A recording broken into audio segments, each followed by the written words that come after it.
And we'll get started today. So today is Thursday, September 16th, 2021. And this is the Concord Middle School Building Committee meeting. It's approximately 7:30 a.m. and this meeting is being recorded. I'm going to call roll. Stephen Crane. Here. Jared Stanton. Present. Thanks, Jared. Matt Johnson. Present. Good morning, Matt. Lori Hunter. Present. Thank you. Justin Cameron. Good morning. Hi, Justin. John Harris. Here. Hi, John. Russ Hughes. Here. Good morning. Peter Fashalis. Here. Hey, Peter. Alexa Anderson. Here. Good morning. Court Booth. Here. Thanks, Court. Heather Bout. Sorry, when you. I'm here. I was like, wait, I thought I saw her. Good morning, Heather. Frank Cannon. Here. Chris Popoff. Here. Good morning, Chris. Charlie Parker. Here. Hey, Charlie. Matt Root. Good morning, present. Good morning. Pat Nelson. Here. And I'm Dawn Goriello. Good morning, everyone. I just want to say we have such good attendance records. I'm so appreciative that everyone takes the time and is engaged. So I definitely attend other SBC meetings where we don't have 100% participation. So thank you, everyone, for your time and commitment. So what are we covering today that we've called to order? We have approval of minutes 2 weeks ago, September 2nd, 2021. These were in the packet. I trust folks had a chance to review. Does anyone have any comments, changes? Yeah, I have a comment on page Please, 2. Matt. Okay. Under the bulleted section that says discussion ensued. I mean, I know we're not trying to capture everything that people said, but I did ask whether the option with the removable partition might accommodate the, alternate PE and other uses. And of course, there was a response, but I just think that was an important point that people may ask about later. I agree. Can we amend the minutes to include that discussion point and answer? Okay. Yep. Excellent. Thanks, Ian. Anyone else?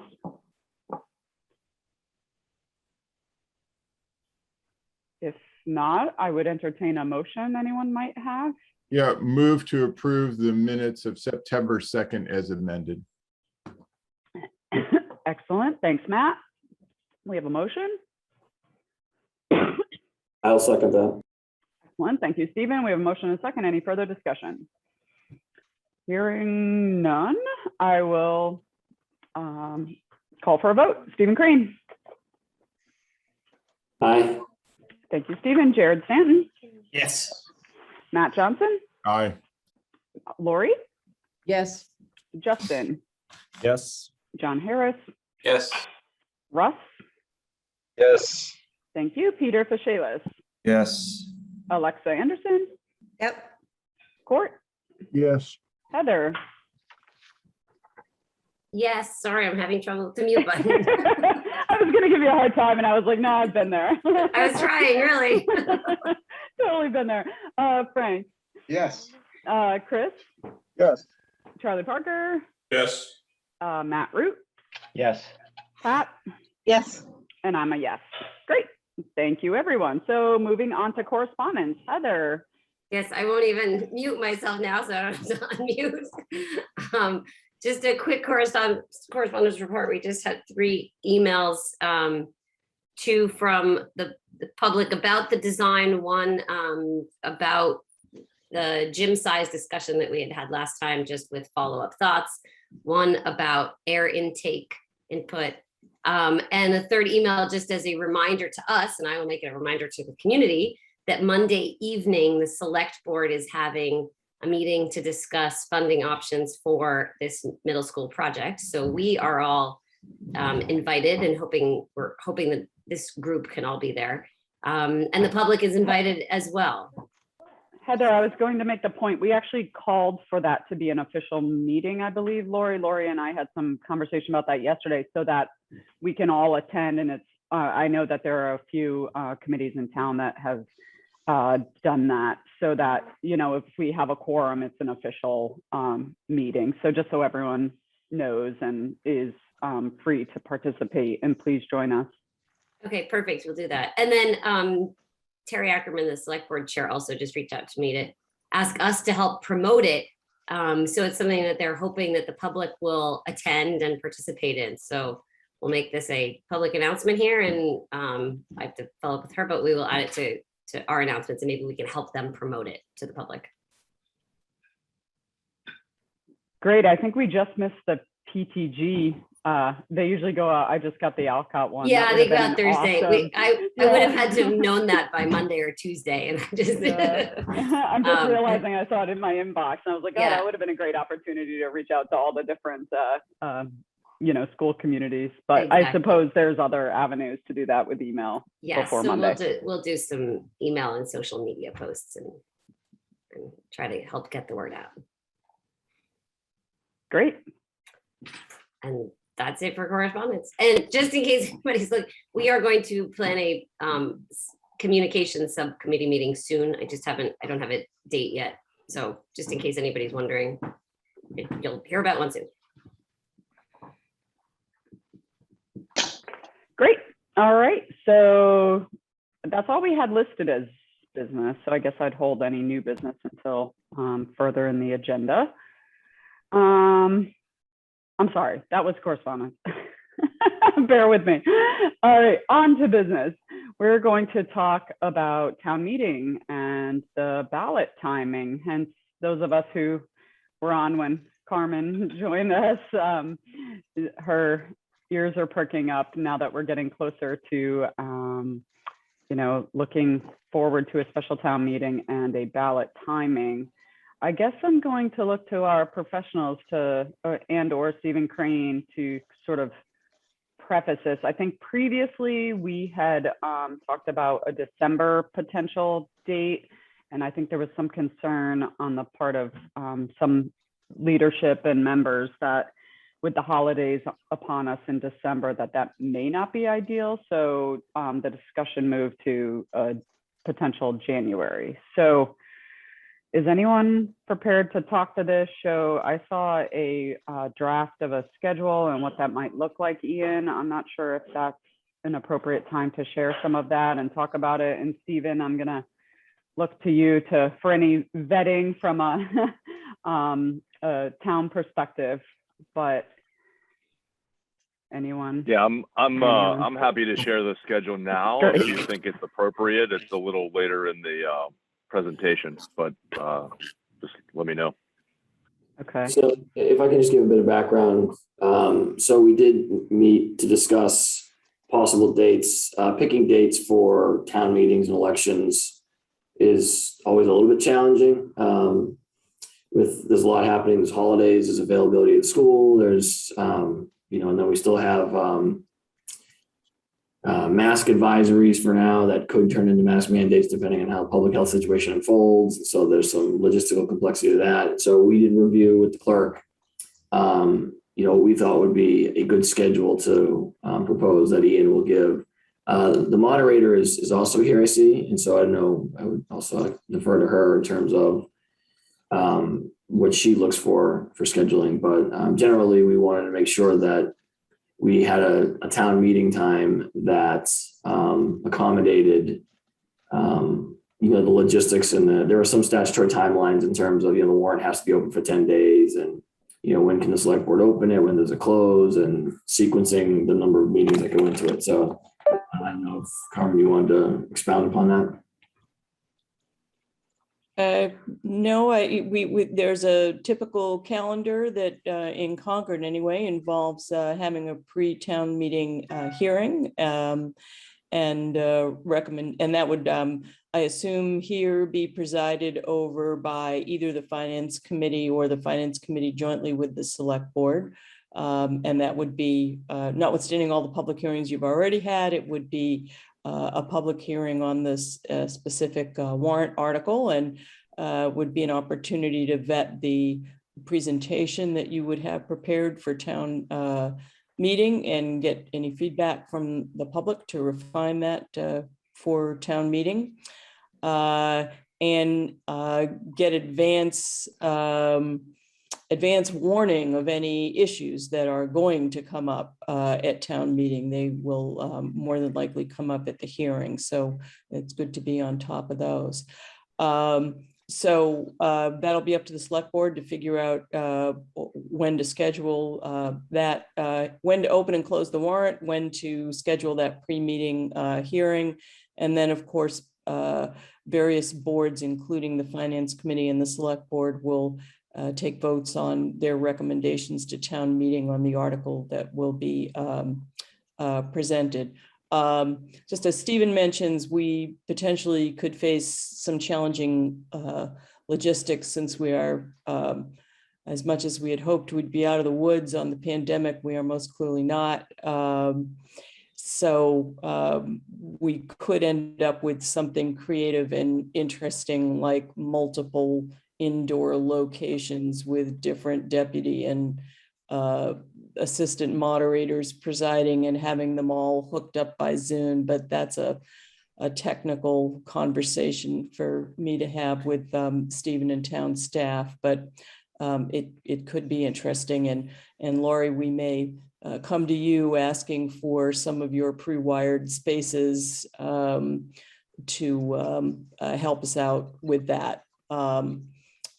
I would expect, in the past, we've had in excess of 1,000 people come to town meeting for a warrant article like this. And I would expect that if we don't conduct this meeting in a way that people feel safe coming, we're going to get some real pushback about people feeling disenfranchised, that they want to discuss the project and vote on it, but don't feel safe coming. And there's where you have potentially the risk of a different vote at the polls than what you get at town meeting. So we want to make sure that we do this right to involve everybody comfortably. So, and the January 20th is a fine, tough time of year in terms of you pick a snow date. Gonna have to pick snow dates for hearings, although the hearings can be on Zoom or hybrid. That's up to the Select Board and the Finance Committee how they decide to do that. But anyway, the proposed schedule works for me, and thank you very much for checking it. Carmen, if I could just ask, the multiple places would be to assure small enough, if there's a mandate on how many people can gather in one place, or to make for smaller groups meeting? So Pat, it would just be to enable people to spread out. So if you have 1,000 people in the gymnasium at CCHS, everyone's got to be shoulder to shoulder. Even if you split into the auditorium and the gymnasium, you're still probably pretty shoulder to shoulder. And not everyone's going to be comfortable with that. But if you add a third location, potentially even a fourth, now people can really spread out a little more. And, we'd have to figure out our advanced logistics on making sure that not too many people showed up at one location, so that it defeated the purpose of enabling us to spread people out.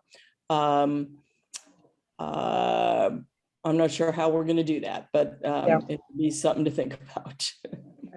Yeah, I think if I may, just from a logistical standpoint, obviously you can't have a town meeting over Zoom, but the assistant and deputy moderators can certainly communicate back results from each location via Zoom, or whatever method we choose. I believe that's the case.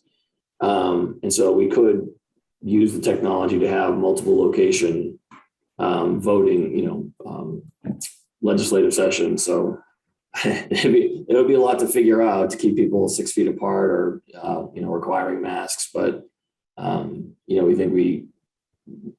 we think we can have the ability to do it. But like I said, we're looking at the timeline and making sure that not only do we have a reasonable amount of time for deliberation, but also a compressed enough schedule to keep the process moving forward. Thank you. Yeah, can you guys see the screen now with the schedule?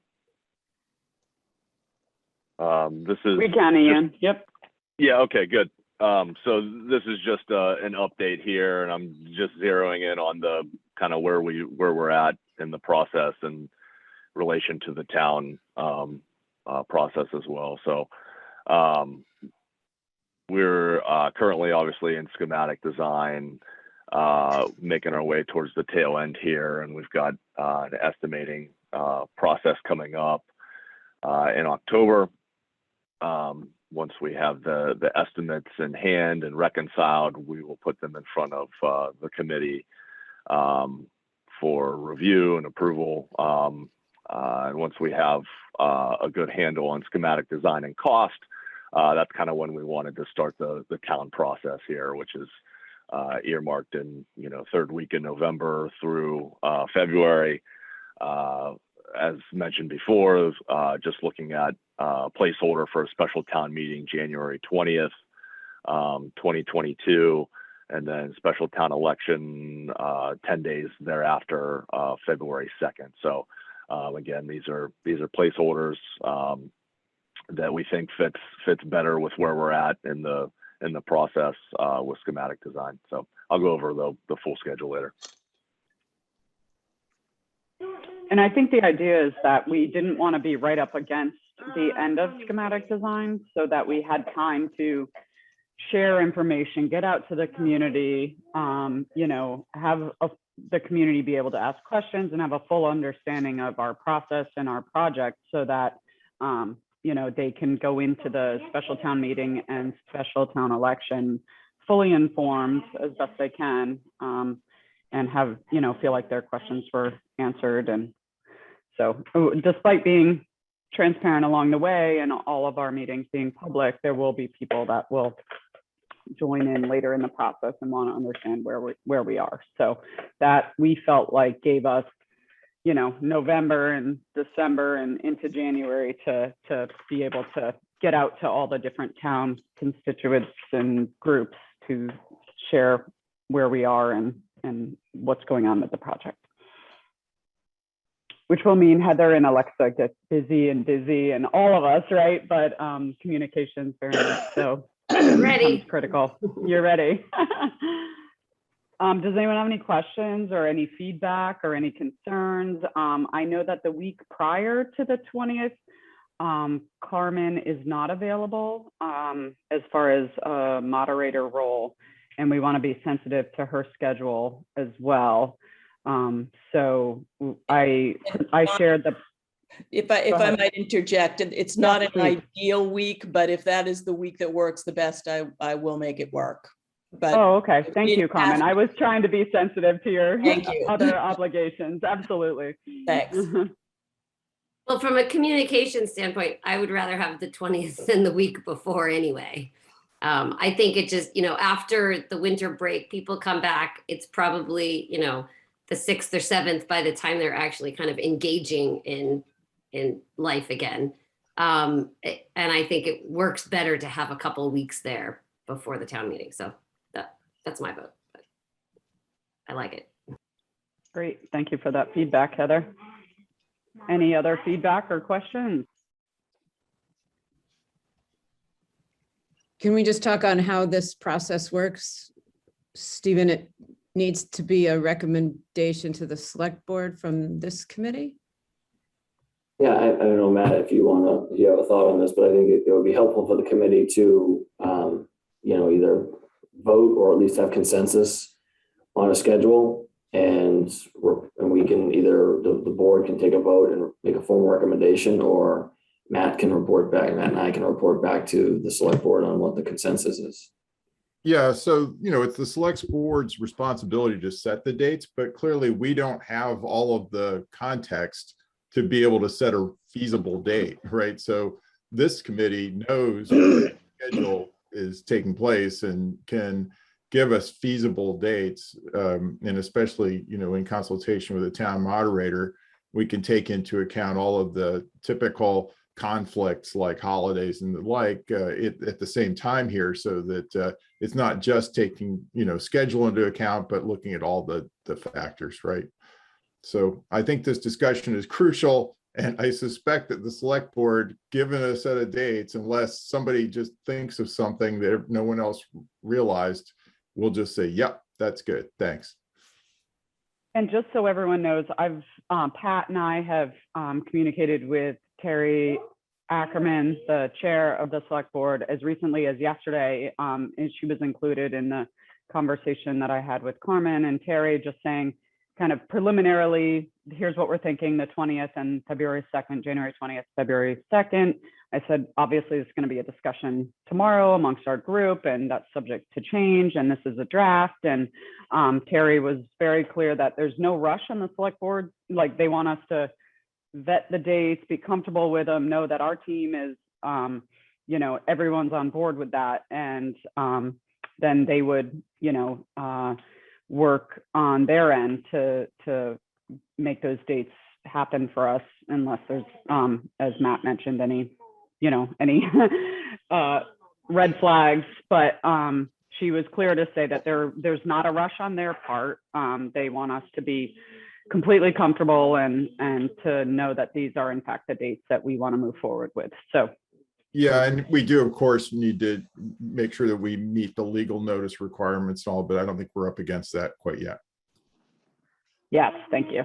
I know the schedule that we worked on allows for plenty of time for that. The only thing I would say is, from a policy standpoint or from a, you know, voting standpoint, I don't think there's a rush, but from a, as we just laid out, from a logistical standpoint, sooner is vastly superior to later.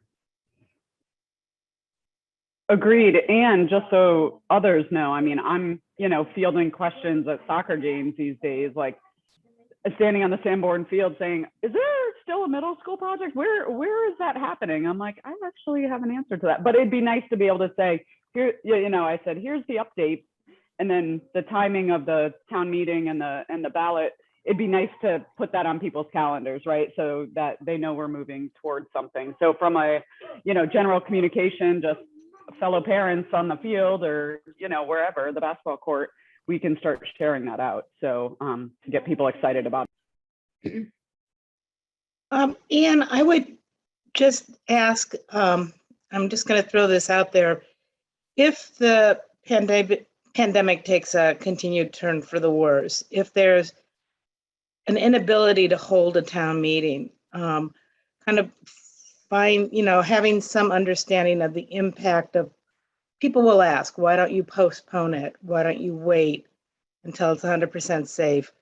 That we have some understanding of the cadence of the project and the impact that has on the project. Yeah, I mean, I think any delay, if you will, to a vote and an approval of the project would just delay the start of design, which has a trickle-down effect on bidding and construction. So you can think of it as a day-for-day, you know, impact here. So essentially, you know, if you keep pushing it off day for day, month for month, whatever it may be, it's just going to push back the design and construction.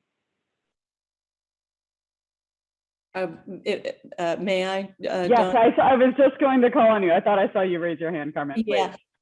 So just two things. I think that's a really good point, Pat. And Ian, I think that it's not just delay, it's also attendant cost, right? So that's probably worth quantifying for people who feel, I don't understand why you're doing this now. Why don't you wait until we're not in a pandemic? So we've probably already lost a bunch of money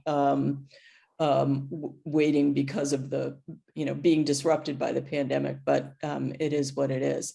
But I was just going to add that Stephen knows this, that we have to factor in the stupid stuff like printer deadlines and so forth for printing and distribution of the warrant and vetting the language with bond counsel and town council. So I didn't look at the schedule closely to see if that's all built in, but we just have to make sure that we leave ourselves time for that too. It's not in the formal schedule, but we have built-in days to accommodate that. The other thing is mail-in voting, I think, expires in December. And so what's the voting format going to be, and making sure that we have time to plan around that. And I agree. The idea of waiting till it's safe is so appealing, yet so uncertain, that I don't know if we can even really, I don't know if I'd feel comfortable in saying, yeah, I think if we wait till March, it'll be safe. Who knows? Wait for the outdoors. Well, I will point out that we certainly could have an outdoor venue. I don't think we want 1,000 people outdoors, but the town caucus was outdoors last year in the middle of the winter. So it's doable. It is doable. And if you have a single article on the town meeting warrant, and we want to have one venue that's outdoors for people who are not going in a building with a lot of other people because they're too worried about it, we probably could do that. But again, it's a logistical thing to be worked through, and I'll be working with Stephen and town staff on that. Yeah, I mean, people, if you didn't go to the town caucus, it was at Church Street at Harvey Wheeler in the parking lot, and it was cold but kind of fun. People sat in their cars, and I think it was, I forget how we did the signing of vote. Was it flashlights or honk horn or something? I mean, it was something like that. It was headlights. Yeah, flashlights for yes or what. I mean, it was fun. It worked. I mean, now that's a brief exercise in our local democracy, but the car thing, we were able to set up an FM transmitter so people could hear the PA, and I think when you're talking about a deliberative thing, people would have to get out of their car and go to a microphone, and that would be their choice. But that is on the table. From a community engagement standpoint, I think that would be a great idea. Just, to the point of making sure everybody feels comfortable having their voice heard. And I raise this because I'm thinking about this almost all the time in my other life, but I think that we want to be very careful not to be overly cautious and not to be underly cautious. And listening to the public health voices and getting guidance from outside of what we may or may not think is the best thing to do is going to be really important. But I do know that there will be people who raise that question. Great point, Pat. So these are the things we need to be all thinking about and brainstorming and sharing back so that we can provide comforting opportunities for everyone who, lives in Concord and is wanting to attend. So I appreciate that folks are thinking about this. Really important. And that there's creative ways to have people sit in their cars. That's awesome.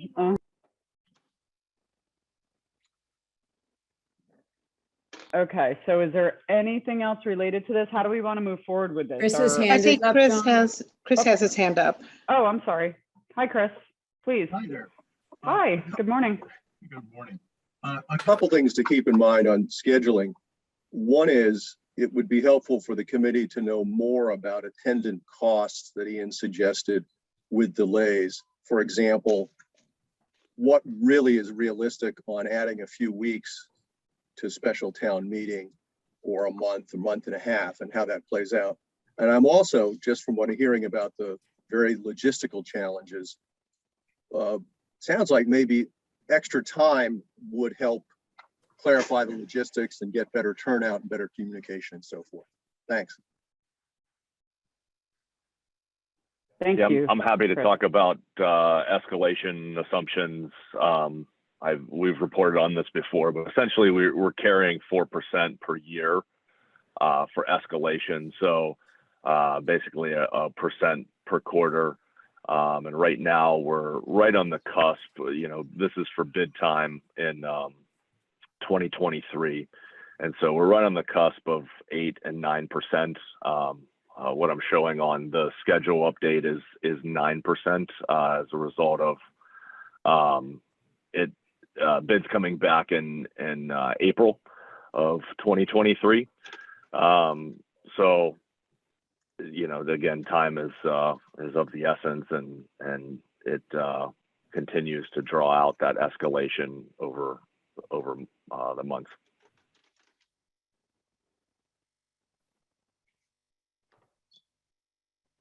So I think a couple weeks isn't going to make or break it, but a few months will definitely have an impact, I think, is the takeaway on that. So, you know, if the suggestion is, why don't you wait till April when it's nicer out and the weather's a little more conducive to everyone being outside, I think in a lot of ways that would impact it greater than, say, a week or two. But it seems like the timing is working from a town perspective. It's a logistical coordination that will maybe have to be overcome, but I'm confident we have a team that can figure that out and provide options for everyone.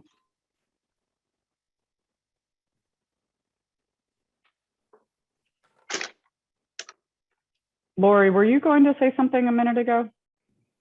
No, I just smile because we do large COVID everything all day long. So Yes, that's true. Well, it was like, I can help. we're in this to help figure it out, and we Yeah, have yeah. built That some is so true. knowledge to work with here. So hopefully we can do that. Yeah, I think and this is the last thing I'll say about it, and then I'm going to mute myself. I think the other part of this is there is data. We do have local data in terms of, you know, maybe not necessarily full vaccination rates, but I do think generally we have a high rate of vaccination. We are even though we are in a county with a high rate of, you know, transmission or breakthrough infections. I think the data is lower. The case counts are lower for Concord, and I don't want to lose sight of that either. And Right. we can also, when you watch the national news, it's easy to get really kind of worked up, but we do have local data through our health department. And so, you know, I think we need to bear that in mind. Like you said, don't be overly cautious, Pat. I agree with that. Those are two really good points. And it's, you know, it's being able to message and let the community know that we've really thought about it. Thank you. And I will, just last thing I will add, you know, we're not alone in this. Towns across the Commonwealth are trying to figure out their fall town meetings, and every town's doing it a little differently and has a little different comfort level. And there's hybrid indoor outdoors, there's outdoors, there's indoors with masks, there's all kinds of different approaches that people are taking, and it's really very community driven. It depends on what's the community comfortable with, and Stephen's absolutely right. The data is different in different communities, and so that's certainly a factor that you take into account. And the availability of facilities is different in different communities. But you know, entire town meetings have happened outdoors. Entire town meetings have happened in cars. Hybrid town meetings have happened. Part of the attendees in some of the attendees in cars, and some indoors, and some under a tent. So it's doable. It's just a little bit more of a puzzle than it normally is.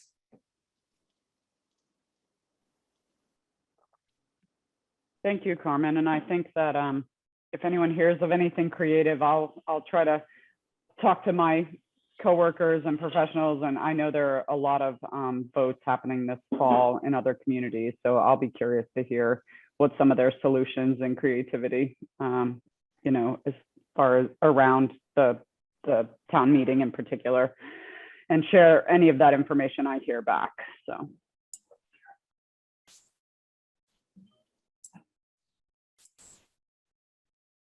As far as timing, go ahead, Ian. Sorry, I was going to say, just a point of clarification. You guys are taking a recommendation to the select board on Monday then? Is that the plan here? Yes. Well, I was trying to gauge what the committee is comfortable with. We can share it, and we've asked that if we did share actual dates and information, that it could be shared at that meeting, so that we could get community feedback or other committee feedback, anyone who's not able to listen and participate today in our meeting, to have an understanding. They need to make an official vote, and I don't know that would happen Monday, maybe at a subsequent select board meeting, and I'm looking to Matt to This certainly isn't my area of expertise, but I think that at least as part of a discussion on Monday, given the interest in the project and that this is a meeting in particular about the middle school, might be helpful to get feedback from others. So. What do you think you're doing? Well, again, on Monday, the primary objective is to do this brainstorming about funding offsets. I think that Terry was actually a bit concerned even to include this date setting, but did understand that because it's a related topic, and if there was some urgency to it, that, yeah, we could fit it in. But I don't think that it's, from our point of view, we're not pushing this, for next week. It could happen at any of our meetings. It's not a topic that has to be at this focus meeting. Right, and that was consistent with what Terry shared with me as far as, there's not a rush on the select board's part. I think we were just trying to be transparent and get feedback, but if others think who is. So I think that the task this morning is for us to just come to a consensus and make a recommendation to the select board. If there's no consensus on the committee, then we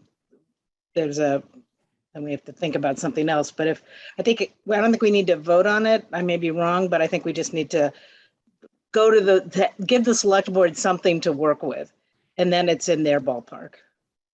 Am I right, Matt? Yeah. Okay.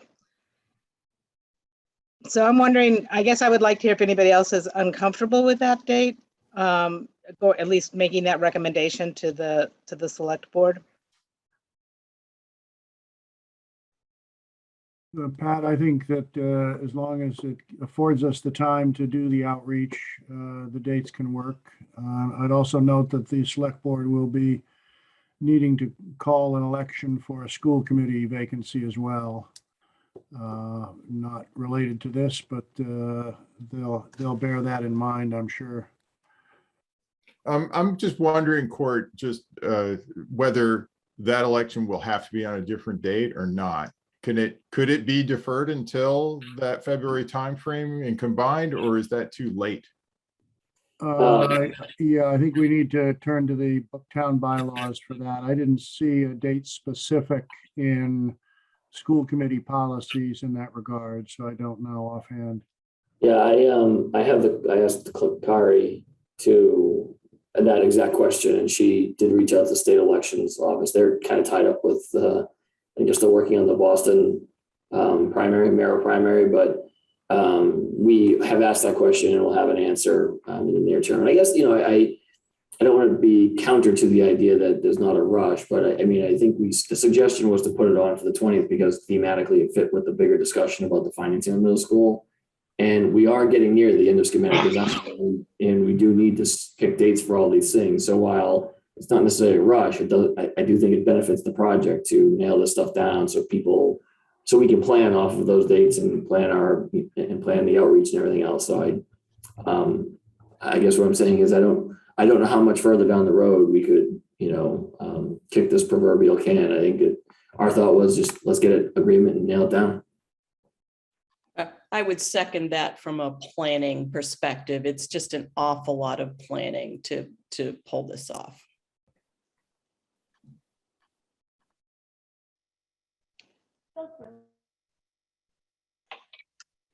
Great. So Pat, to your question, I think what we're getting is some voiced support for this timetable and some tacit acceptance. Would that be an accurate read of the room?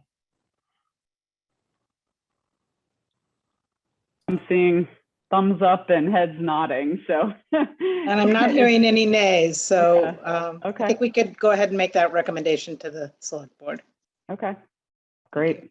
Thank you, everyone who worked on the timeline, gave feedback on it, and is supportive of it. I think it's a positive thing to make this decision early and recommend to the select board so that, as Stephen mentioned and Carmen supported, there's lots of planning that needs to go into this. So we want to get the folks going that need to work on that planning. So thank you to everyone. All right, great. Shall we move on to schematic design? Excellent. First up, we've got design subcommittee recommendations. I'm going to look to Kristen and Court. Are you guys collectively going to share those recommendations, or Court, do you have something prepared to bring everyone up to speed? And his turnaround, by the way, is quick because we just met, what, 48 hours ago? Correct. All right, the design subcommittee. The subcommittee met last Friday, and then again on Tuesday. Kristen and I didn't sync up on this, but I think we're good at it.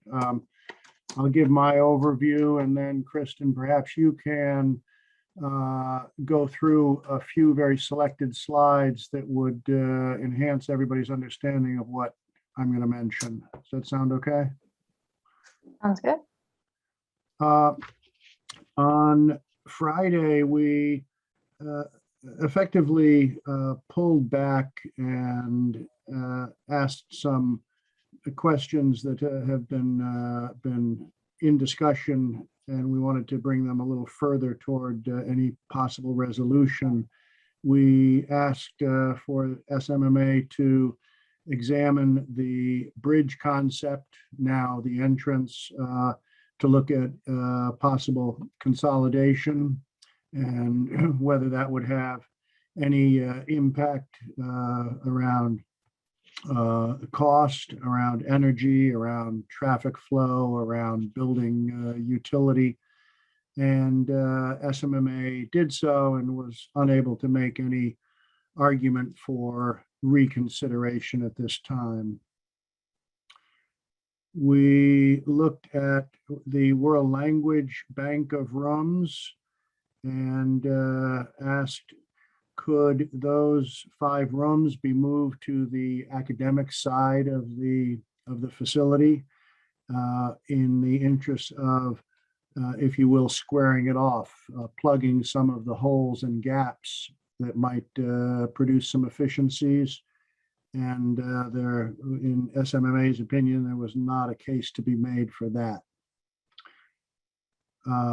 We more recently continued our conversation about exteriors, and we remain in support of a textured brick exterior, color to be determined, color to be based on what's available locally when the time comes. So more to go there.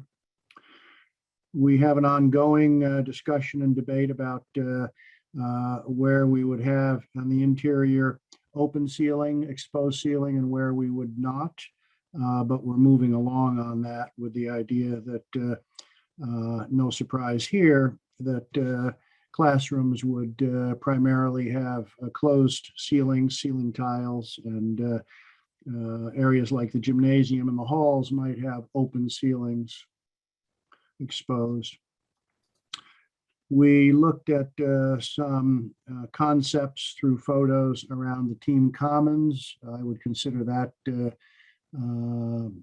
discussion incomplete at this time, and that's appropriate. Exactly what those commons would look like from a design perspective. We know the purpose, certainly. We looked at flooring, and we're told that burnished concrete was really out of the game in terms of budget, and we didn't have any members make a strong case for it were budget not to be a consideration. So we're going to be looking primarily at rubber and linoleum type surfaces, very typical and common in schools, except where perhaps porcelain tiles might be appropriate for bathrooms. A few things we didn't get to. We didn't look at the SMMA scoring rubric that was put together for us. So I think that requires us to go back and look at different materials through that rubric. That was a very nice piece of work. So I regret that we haven't had time to do that. But that's available to all of you to see. Nor did we look at wall materials, and it's been quite a few months since we have looked at the outdoors and how that fits in with the overall project. So that's going to require, I think, a revisit at some point. Just by way of information, this is as good a time as any. School committee did discuss the project 2 nights ago and understand that the alternate revenue discussion is coming up. We're preparing for that. We referenced the duplicate costs of operating 2 buildings and how that's something that might reassure the select board and the town as to a savings that is still very much on the table. And there was discussion about air conditioning. Right now, this really is in sustainability's wheelhouse, not ours, but the sentiment that we're hearing is that although there are alternates that could and should be looked at, air conditioning is probably full air conditioning, right-sized for an unknown future is probably the way to go. That, I think, is a summary. I turn to my co-members on the committee. Was that a faithful, quick review before we turn to Kristen? Absolutely. If I could just very quickly say, for the benefit of the rest of the committee who wasn't there, I observed this meeting, and it was very impressive, the level of questioning and sort of trying to dig deeper into these questions and getting clear responses from SMMA about why something would work or wouldn't work. And I think that's important for the community to know that this committee is really very, very handily doing their due diligence on this. Yeah, it's the proverbial dog with a bone in its mouth. We've got some things that are really, really interesting and important to us, and we want to make sure that we have really examined them as thoroughly as possible, to Pat's point. So we appreciate the willingness of SMMA to engage and re-engage and re-engage on this in the hope that it, one, can go deeper for a fuller understanding, and 2, set us up hopefully more effectively for critique by citizens around the town who will wake up to the details at a later date.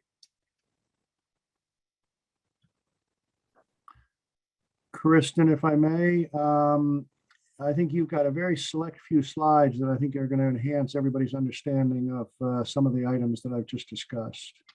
Yep, so I'll just do a really quick walkthrough of some of the materials that we reviewed with the design subcommittee. And so I'll share 2 separate items. The first being the documentation that we pulled together to respond to some of the more spatial questions. So hopefully everybody can see this. We had, our questions outlined at the top. This one was about the indents, and we talked about the displacement of space, that when that is moved, what the repercussions are, and walked through that with the design subcommittee and got their input there. The potential of eliminating the lobby / main corridor there at the entry. We did a study on if that were to be removed, that it's not really something that is removable per se, it's just then displaced, because that is critical circulation in the lobby and entryway square footage. So what it does is it just pushes some of the components around, and would be a reallocation of space with some drawbacks to that reallocation over what it is presented. And we walked through some of the reasons why we're proposing it where it is, and talked in detail with the design subcommittee on that. We talked about whether the gym and the auditorium could or should be flipped, and what that would mean for the site and for the educational program and use of the building. So we looked at a lot of detail on that aspect. We talked about, as Court mentioned, the relocation of the world language rooms. William seems to want to come home. Wanting to possibly stack them in the academic wing and remove them from here, in the trade-offs that go hand in hand with that. So we explored that in more detail, and what it would look like if that were to be done. And that was the last of the items on the spatial analysis. And so with that, I will go over to some of the material.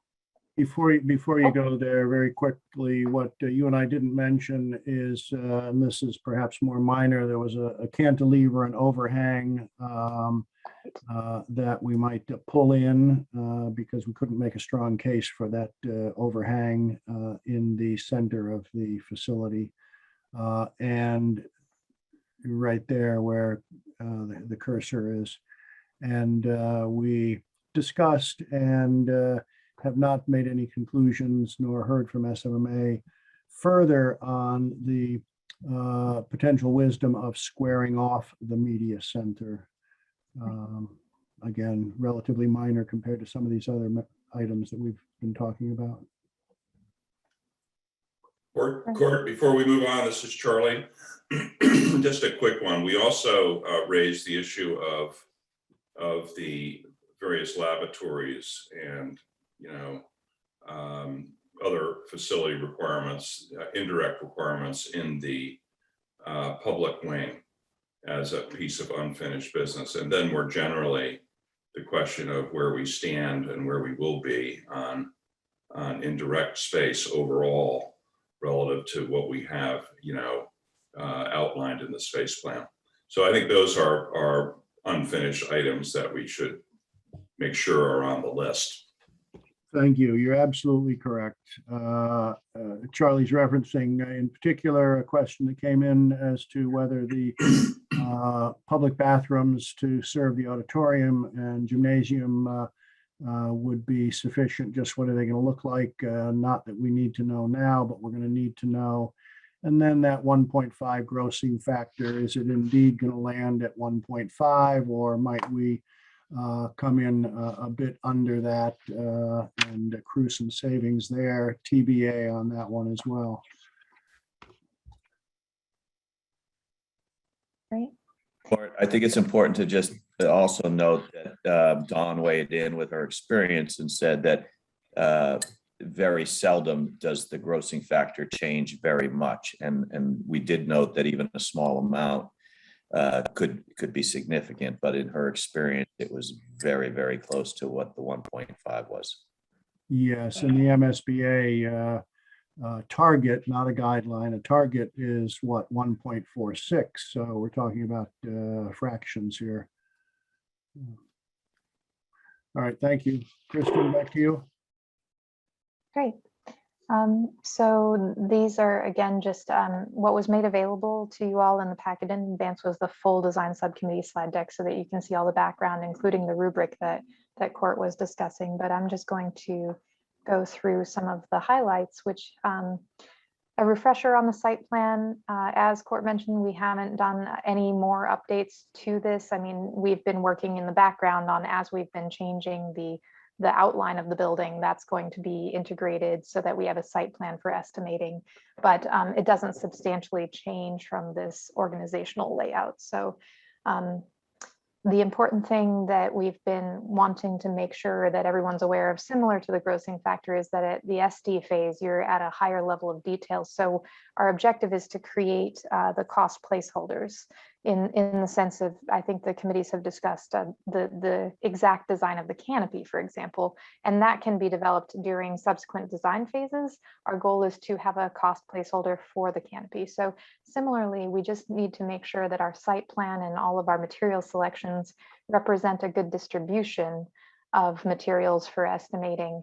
But there's still a lot. We have a whole year of detailed development that will continue to work with everyone on, exact appearances and nuances. So in a lot of ways, these can be considered, representative, and we're just closing in on more and more details with some room to shift, especially on some of the very, very developed design items that we just can't get into that level of detail right now. Kristen, forgive me, go back one slide if you would. Yeah. I think this will be worth a few seconds.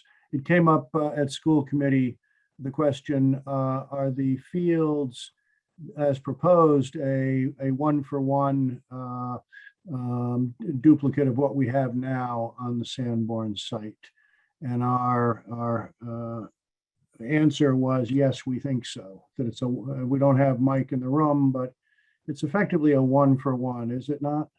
That is correct. The one thing that was being discussed, and I'm sure will, again, is something flexible that we can still work out, is whether there are 2 smaller soccer fields or 1 larger. We were talking with the users of the soccer field in particular about what they prefer. And so currently there are the 2 smaller, and that's what we have represented here.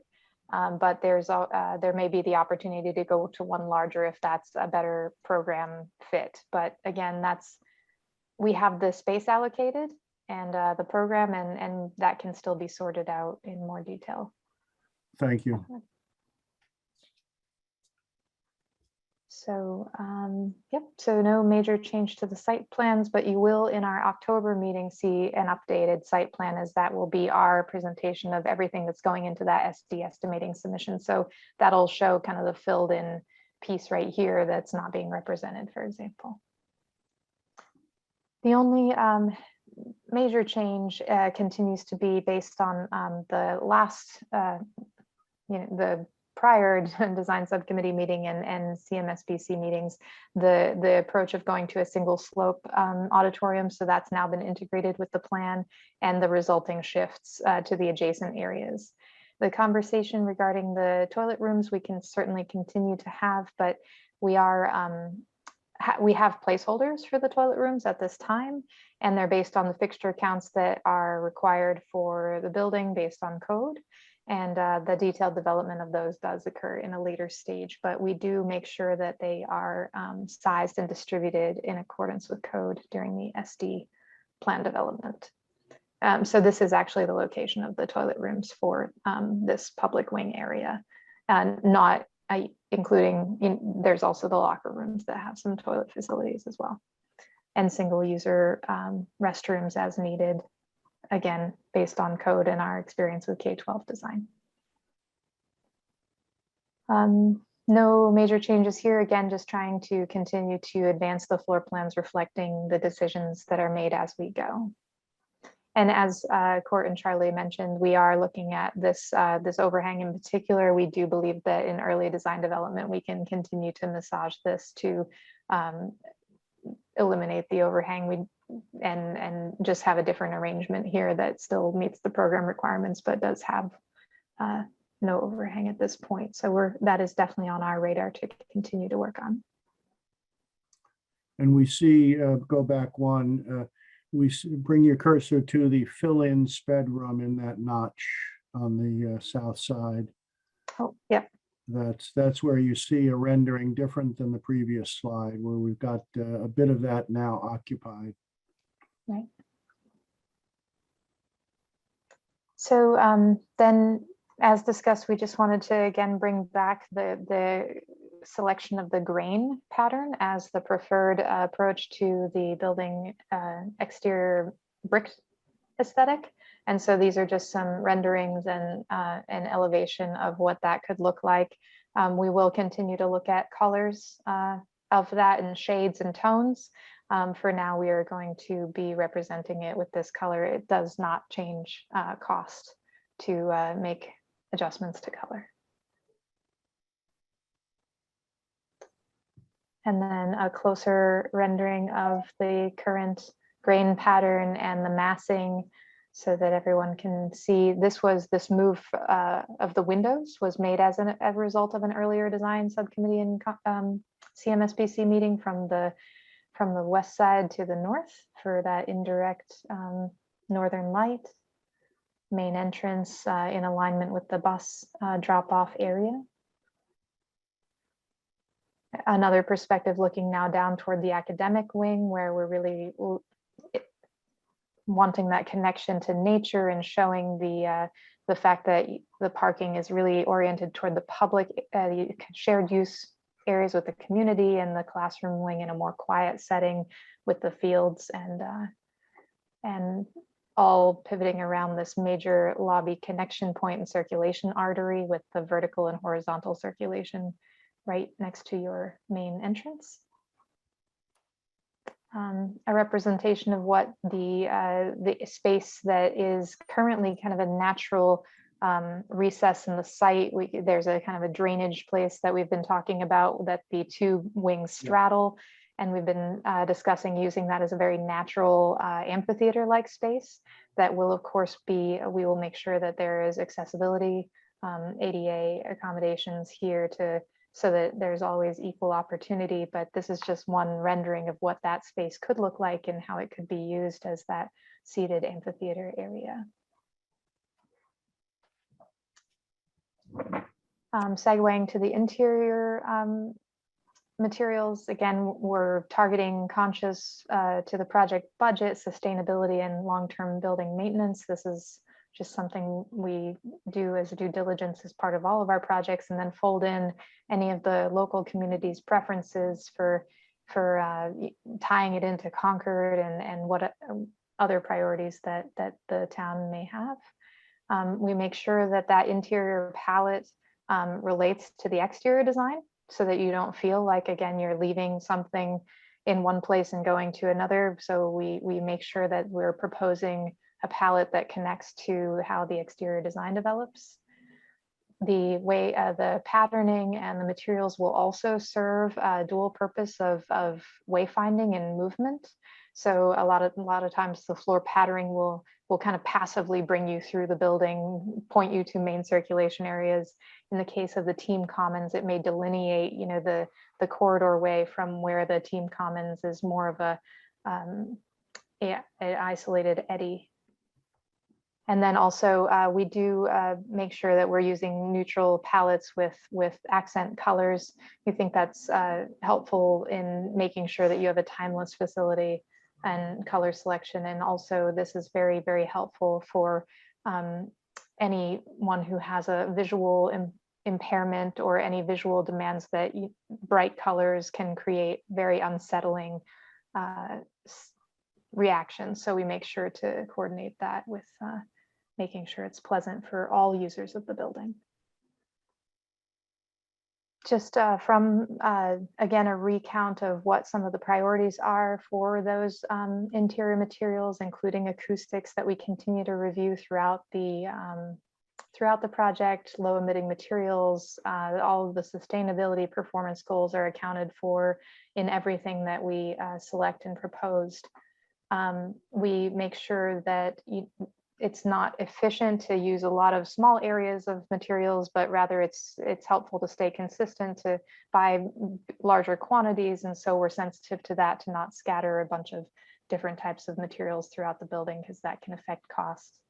And then, of course, we really want to aesthetically represent 21st century education and aspiration and the vision, and really make this place an exciting place for students to go, where we know they spend a lot of their time in the school setting. So we had some diagrammatic floor plans and reflected ceiling plans that show the distribution of materials. We're going to continue to review these with the school. As a result of the design subcommittee meeting, we definitely heard that that the teacher planning room, for example, that's currently being shown as carpet may be something that we should reconsider and also use linoleum in. So those are fine tuning that we can always adjust later down the road, but we do, for the cost estimate, plan on representing certain percentages of different materials so that the estimators have something to start with, and then minor adjustments can always be made down the road from there. Here's a representation of what the ceilings approach may be, with acoustic ceiling tile being the majority of the facility. There's special requirements for in locker areas and in food service areas, for example. There is a certain amount of exposed open ceilings that we're reviewing with the design subcommittee. Our initial approach is just a limited distribution of that exposed open ceiling. Some of the things that we talked about related to that is it does give the students an opportunity to see how the building works with this net zero building, and any, I believe it was Russ saying, any future mechanical engineers or anything, they just get that familiarity and contact with the building system through getting exposure to limited views of the systems throughout the building. And it does can result in adding more natural light to the building. It creates a difference in height in each of the spaces. So that can, again, help with some of the wayfinding and the pull and the experience of the building. Kristen, back up one. Still robust debate at the design subcommittee level as to whether classrooms would be acoustic ceiling tile or the stripe, if you will, the section bordering the north and south side that would also have exposed ceiling. That is a discussion that's incomplete at this time.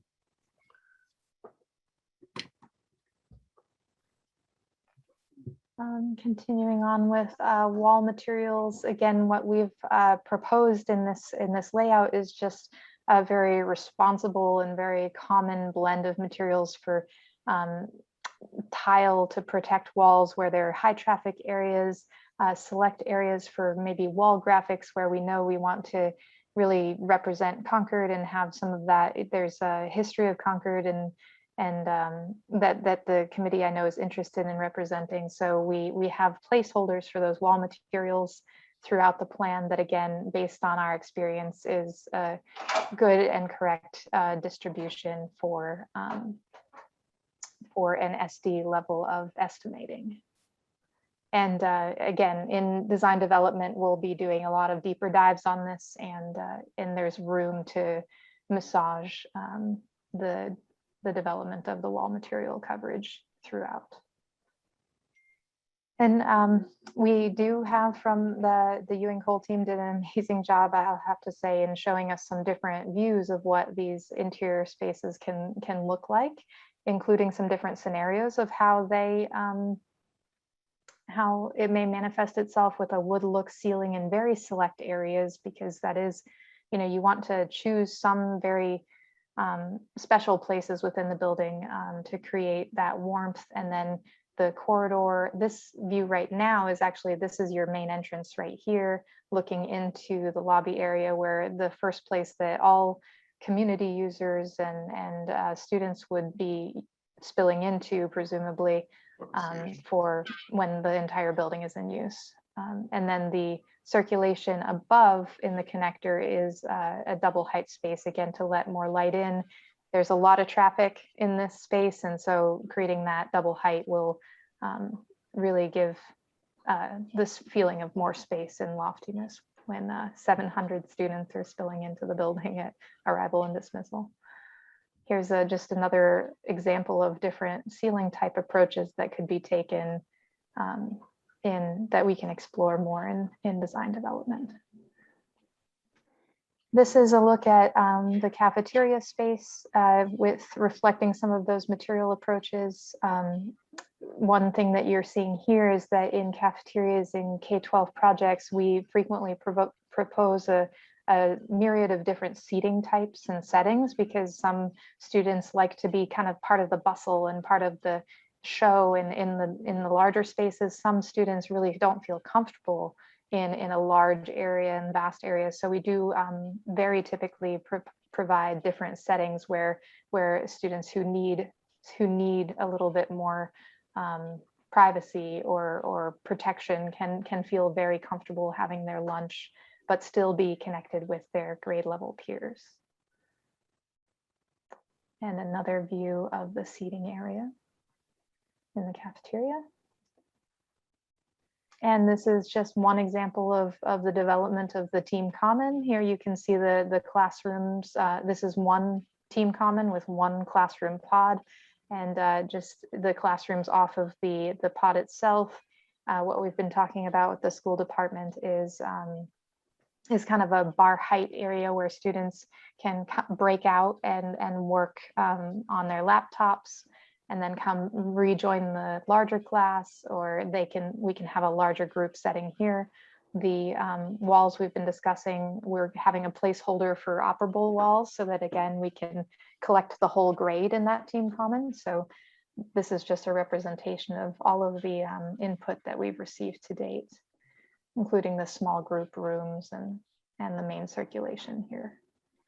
And this is just also, it's not detailed with all of the mechanical systems certainly, but it's an example of how we try to create a feeling of you're being in a different space with the different ceiling heights and types. So right now the exposed ceiling is being proposed in the corridor, the open ceiling, but then you would have more of a space, more of a feeling of coming into a room by changing the ceiling height and type by going into the learning common. So again, just a 3D representation of everything that we've been talking about so far.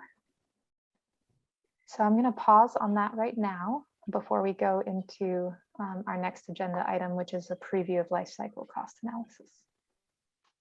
Can I just say that I think it was in the packet. We're not going to take any votes on it or anything today because it just was put in there yesterday, but all the design subcommittee meeting notes and obviously the recordings are available as well. So if anyone wants to dive deeper into what was said and comments that were made, the notes were in the packet just for your reference, and I wanted to give people time. There's a lot there, so I wanted to give people time to have a chance to read through them, but then also go back and listen to or watch the recordings if necessary. So I just wanted to remind everyone that those resources are available.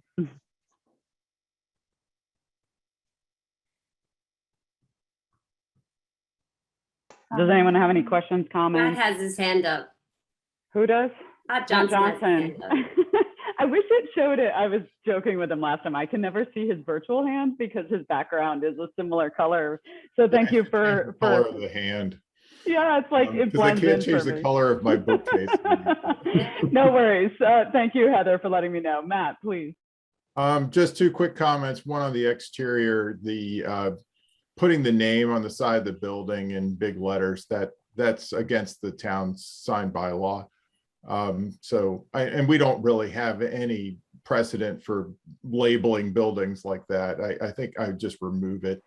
The interior, I didn't really see in the interior renderings the details of this, but you had talked about, exposing some of the on the ceiling, some of the mechanicals in order to illustrate kind of how the building works. But I do have two concerns about that. One is just, this age group, I just imagine pairs of tennis shoes hanging by their tied together laces from whatever machinery's up there.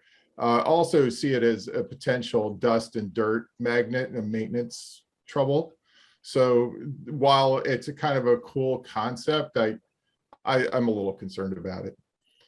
Matt, the word that came up a few times in this discussion that we directed toward MSBA was be discreet about the number, and locations of any open sections.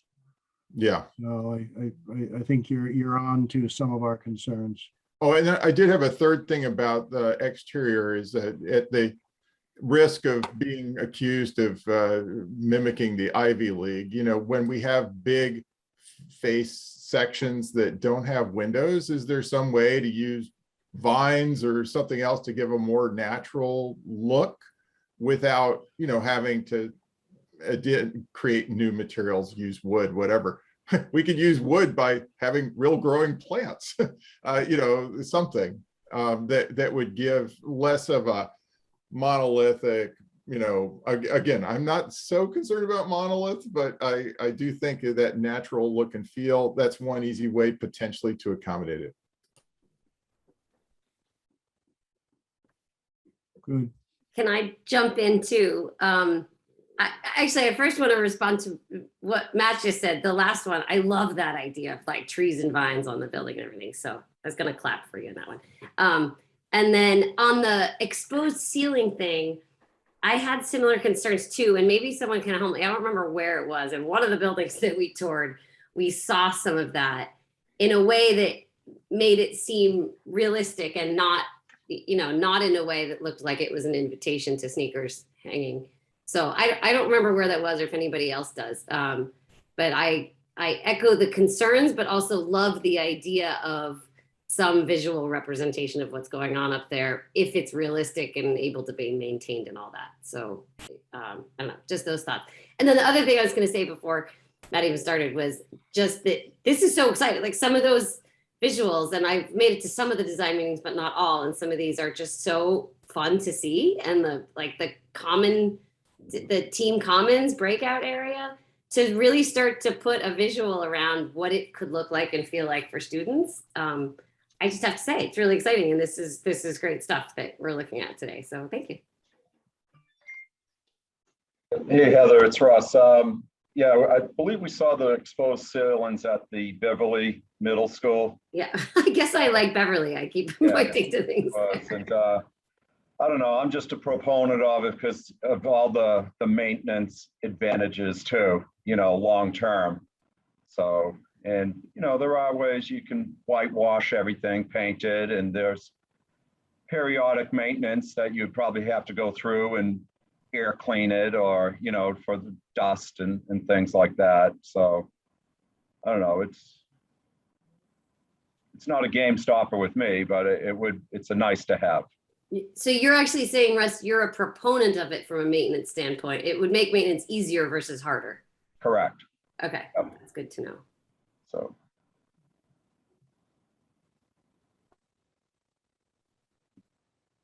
And Justin, I don't know if you would, how you feel about kids throwing sneakers over these things. But I imagine your students are walking at a pretty brisk clip to get to their classes, hopefully not goofing off too much.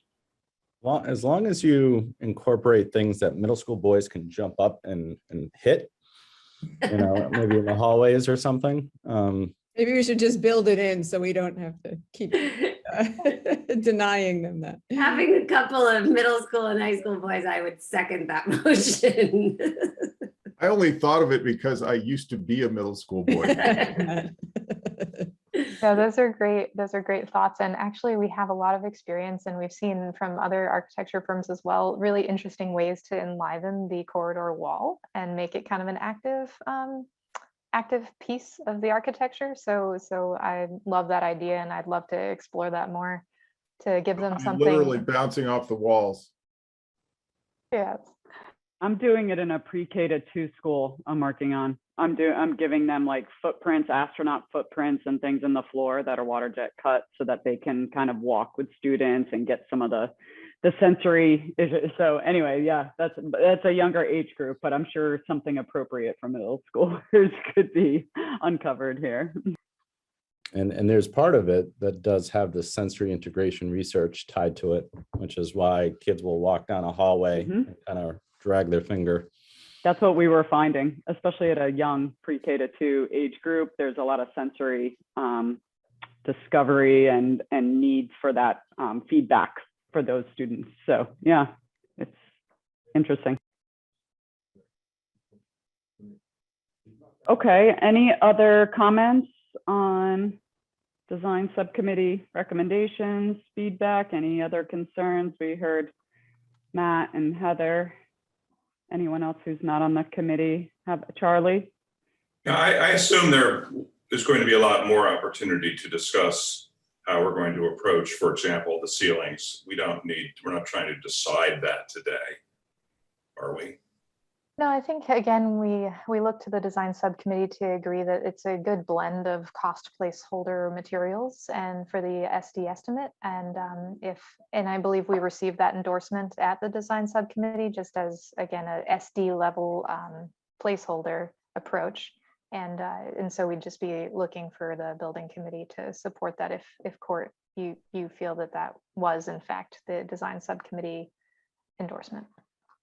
Yeah, I'll try to be specific here. I think the read, at least of the majority, and I don't want to take up a lot of time here with subcommittee work, but I think the read was where the open ceiling can be, 1, visually attractive, 2, be in common spaces, 3, show us real mechanical operations, then there's a strong case to be made. The debate was, I think, mostly centered around whether that has value in the classrooms also, where we have a split between ceiling tiles and closer to the window, an elevated open section. The discussion included the idea that it wouldn't change the window treatment, but it would change the capacity of light to bounce a bit. But it wouldn't expose any working mechanicals to the benefit of the interested student. So it's classrooms primarily that is under most debate right now. Is that an accurate read from those who are in the room? Chris is saying yes. Okay. It is accurate for me. And I would also just note that I did like the rendering that was just shown of the team commons with the hallway exposed and the entire classroom to the edge, with ceiling tiles. And not necessarily because that's the right way to do it, but because functionally, it just made a lot of sense to me to walk down an area that did have an opening. It seemed to make sense. That the notion of having, yes, that one, I thought that was very attractive. And on the other hand, I wasn't so keen on putting a notch at the edge of the classroom going up to the ceiling where it didn't seem to do anything from a design perspective. Now that's simply my opinion, my feeling about it, but this makes sense. But the one that Saul showed with the edge opened of the classroom just didn't make sense. So I think these things are going to require more discussion before we settle on them. And that's the placeholder that I would ask for. So what I'm thinking is in the interest of, being able to advance into cost estimating where we can ascertain some of these details, we'll take the square footage of the classroom perimeter area and have it as an alternate for the acoustic ceiling tiles. So we'll have it priced in a way that can be interchanged. And it may be very well that the cost estimators consider that equal at this time, the exposed versus the open ACT ceiling, but I think that what we'll do is we'll just call it out and make sure to get that information during estimating so that we know if we need to make a decision now based on cost, or if it's a wash, then we can continue to study it in DD. In effect, we'll know if cost is one of the elements in the future decision or not. Don, could I just for a second chime in, Peter Martini? Yep, sure, Peter. So I would say that this is one aspect of the overall estimate and budget along with everything else on the job. But it's a very good example of how the design is going to continue and things we're going to look at. It all depends when you talk about open ceilings. We've done them at Tufts University. We've done them at high schools. We've done them at Northeastern University, and it just all depends. You can have someone who just likes the idea of putting all the mechanicals up there, hanging down some lights, and then just not putting in a ceiling. That's an open ceiling. So you haven't done anything special up there. You just haven't put a ceiling in. There's other ways to do it where you spray paint and black it out and put acoustical panels and use oval ductwork instead of square ductwork.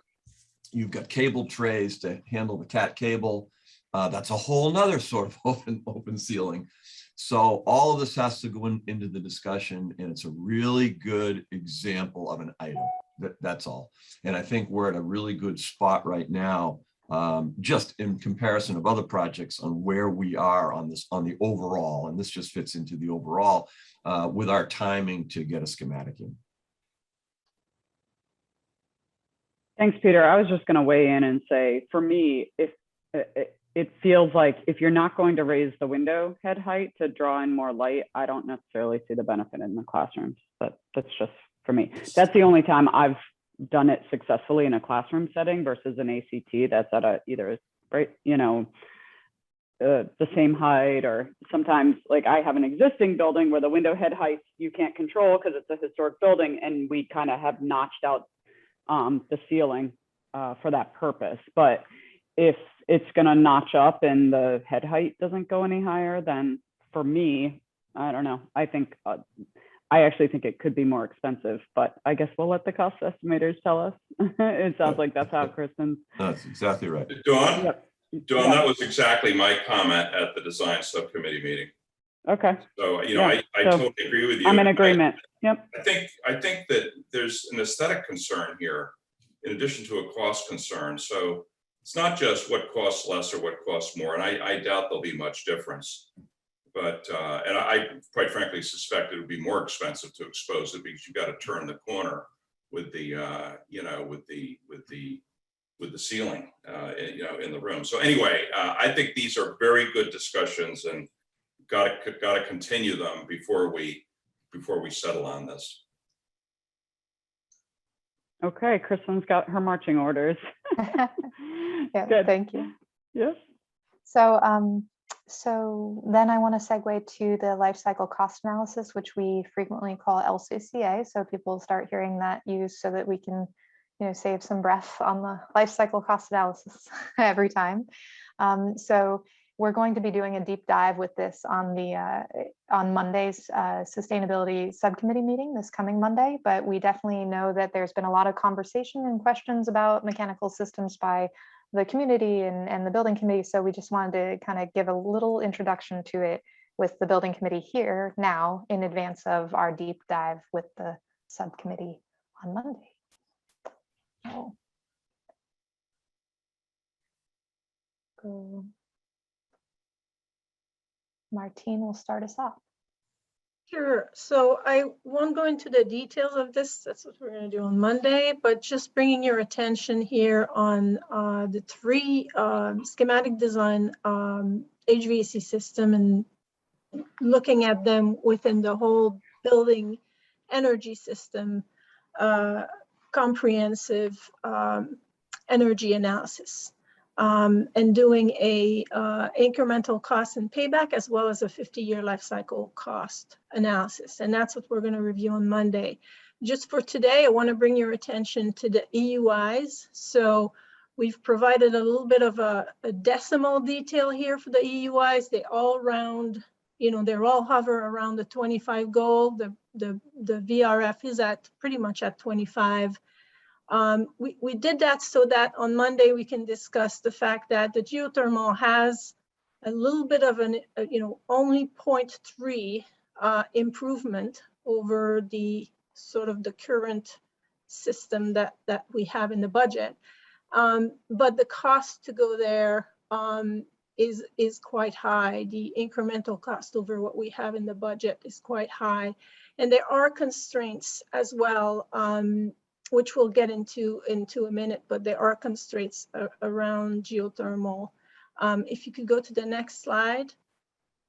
And then we're going to look at it comparing to code, although the design is scenario 1, but we will show a comparison to code to really show the overall building systems payback over the annual savings. And again, you know, the current system is below 10 years in terms of payback. The second system, the displacement ventilation, is below 15 years. But again, because of the upfront cost, the geothermal really kicks up the payback higher. And next slide.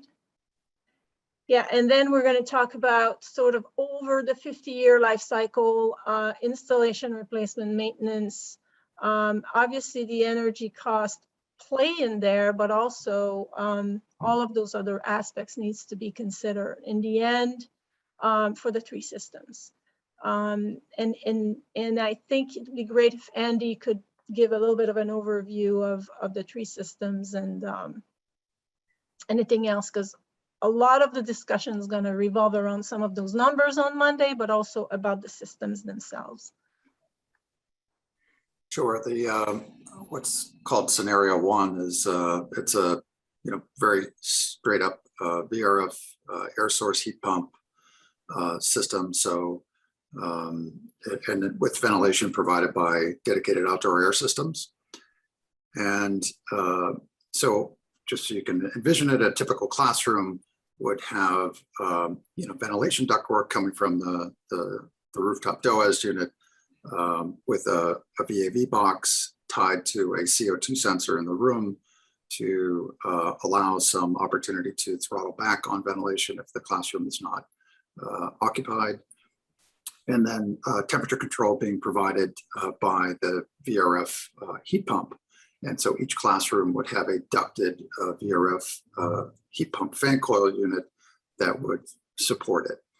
And that concept would extend to some other shared spaces like the media center, but then larger spaces like the gym or cafeteria would be supported by dedicated air handling units. And so that's basically scenario one. Scenario two is very similar. The difference being that we've considered serving the auditorium and stage area with a displacement ventilation system. So the auditorium, whether it's in scenario one or scenario two, is also another large space that's served by a dedicated air handling unit. The difference in scenario two is the method of distribution is supply air down low in the space at a slightly higher temperature, taking advantage of all the concepts of displacement ventilation that allow you to serve the first 6 feet of an occupied space versus, a high ceiling area like the auditorium, which is 20 plus feet high, and worrying about conditioning that whole volume. And there are certain other benefits with displacement ventilation, which we could talk about. Scenario three is is maintaining what we had sort of talked about even in feasibility, which is a geothermal system. In this particular case, we looked at a geothermal system that would support a VRF type system. So instead of having the air source heat pumps, mounted on the roof, we would have essentially a geothermal water source heat pump that would be located in a mechanical space. And then, but the interior distribution of refrigerant going to fan coil units, and in my prior example of talking about how a typical classroom gets served, that is essentially the same. The difference is we're relying on the geothermal heat sink as your medium versus the air with an air source heat pump. One thing to note here is, in the there is a roadblock to this geothermal option in that the only realistic place to put the geothermal field is in the fields that are would be developed after the existing school is demoed. And so there's a timing issue with regard to the new school being built first and freeing up that opportunity for the field to be available for the geothermal system. And so that's so far in our thinking relative to schedule, a potential showstopper for this one. The parking area was another area that we considered, but so far the project is, there's some structured drainage that's meant to happen below the parking area. And there's also utilities that enter the site from that area. So that's an overview.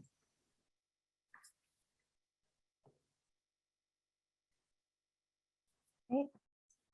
So any preliminary questions or anything that maybe the building committee members want to alert the subcommittee members to, because we'll be again diving into this on Monday. Just a quick follow-up question on the geothermal and the time, that roadblock. I mean, does that, it seems like there was a lot of information, but then it's probably not realistic. Does that mean really it's not an option at all? Are we taking it off the table? So we would recommend that. Clarify. So far in our looking at it, it appears to rule out the system option. We wanted to, we didn't want to make that decision behind our own doors and, without sort of, showing you, here's how that system would show in comparison to the other options, just so you can think about it that way. But unless the project has a different view of how the phasing could happen, we're struggling with how to make that geothermal system a reality. Okay. Hey, Andy, this is Charlie. I think one of the suggestions we made was, could the parking lot be used to serve exclusively the public side of the building? And could the feasibility question be addressed in that way? And I think what you've presented today suggests that the parking lot is basically off the table for other reasons. So it seems to me that both sides of the equation are kind of not doable because of the demo of the building and because of the parking lot is being used for something else. Plus, we've got solar going in the parking lot as an added complication. So it seems to me that I mean, Mike, it's hard to say. We'll talk about it Monday, but it certainly looks like this is off the table, you know, to the comment from Heather. Yeah, I would say that's true, Charlie. The one other possibility is that you would have some sort of phased, you know, ability to provide, you know, a more of a traditional water source loop for a period of time until the geothermal could be installed. So you would have, you know, a boiler and a cooling tower or something like that, or something resembling those things that would support the operation of the system up until the geothermal system could be built. The other comment to make about the geothermal system, as much as the school layout and programming has been so you know, looked at in such detail, is the geothermal system does require interior mechanical spaces. So that does, you know, bring in some requirements that we don't currently have in the layout. You know, I think it's important, as with the discussion we had about the bridge and other big questions, it's important that we go through this exercise because the town is going to demand it, that we have done our due diligence, that we've done our analysis, and that we've been thorough about it. And I think this is exactly in the right direction in terms of meeting that need.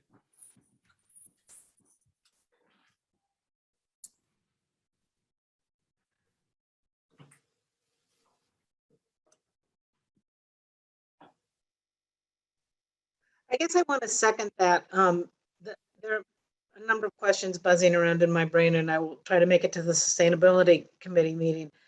But if I understood correctly, Dawn, you referenced the geothermal impacts on the square footage in the classroom that's available. Is that right? Oh, that was displacement ventilation. Oh, displacement ventilation. Yeah, Okay. a different system. Yep. Okay, great. I was just saying that was in reference to the grossing factor and square footage and large duct work that actually goes to the floor and takes away from the net square footage. So yeah, that was just specific to grossing factor, thickness of walls, mechanical chases, et cetera, related to square footage. So I just think that it'll be really important for the community that will be very interested in geothermal to understand what the barriers are and what the consequences are of going down that road. We just want to be really clear that we've looked into that. The other thing that's worth mentioning for the benefit of the full committee here is that we did talk about displacement potentially for the classrooms, and as Dawn mentioned, there is an impact on, you know, needing to get, you know, ductwork down low in the space, which takes away from some footprint in each classroom. There's also, you know, with displacement ventilation, you can't heat with it because if you did try to heat with it, that air would, you know, being so buoyant, would go right up to the ceiling and sort of defeat the how a displacement ventilation system is meant to happen. And so it requires a separate dedicated perimeter heating system. And as a net zero all electric building, our favorite go-to of a hot water boiler is kind of off the table. And so it's very difficult and cumbersome and costly to introduce a, you know, refrigerant-based kind of low temperature hot water system to achieve that same thing. And even with our, you know, high performing envelope, we still do need to provide perimeter heat. Those panels are the bane of my existence, for the record. Yeah, Andy's laughing because he knows. I have 2 buildings right now with that system. Yep. I want to pick up on your comment, Pat, and put it to the group this way. Should we, in the very short term, reach out to any particular constituent groups, as we have done on some other items and other interest areas? so that we've got more two-way communication with interested parties about the fact that geothermal is unlikely, and that we're looking at the alternatives that are more dominant. Is that outreach we should be doing now? Or we could invite them to the session on Monday. There's only a few that you probably need to get in there at this point in time. You know, the sort of the thought leaders, and ask them directly to join us, you know, at the Sustainability Committee meeting, because this is going to be presented in detail, I believe, on Monday. So the people that you're mentioning are probably the people that would understand and appreciate that level of detail. That's right. Now, not the conclusions or summaries later. That's right. I think that's a great idea, Cord. I was just sitting here thinking about how are we gonna communicate this and make sure that we get people involved early. So I think that's a great idea to invite some people. We have community groups and town groups that we know of who need an invitation. I can compile some names and you know, perhaps you know, get a communication out, and also let Heather know. If that would help. I would just caution work through Matt and Heather, just so we're careful on all the protocols there. But I was just going to suggest, please go through Matt. Yeah. I think that's Heather, great, Charlie. Thank you. Yeah, Are you comfortable with that, Matt? No, definitely. I think that's a wonderful idea, Cord. And I think normally we'd work through, you know, would have been Kate back in the day. So I'm not sure who that one point person with the town is. But there are mothers out front, and there are lots of other organizations that We hope to soon have that new point person. Oh, yeah. Yes, soon. The other thing I'd say is, as I'm listening to this, I think, and maybe I'm just not hearing this right, so I apologize, but I feel like I'm hearing the discussion about the heating system, the HVAC systems, somewhat in isolation, and discussion of the different options in isolation. And I think when you look at the cost differences of the system, to me, I mean, I guess I'll ask a question. Is it helpful for, you know, Matt and your committee to also talk about some of the areas of the school that have been pared back to make sure we stay on budget as a part of this broader discussion about HVAC systems? Because I do think that these decisions are all connected.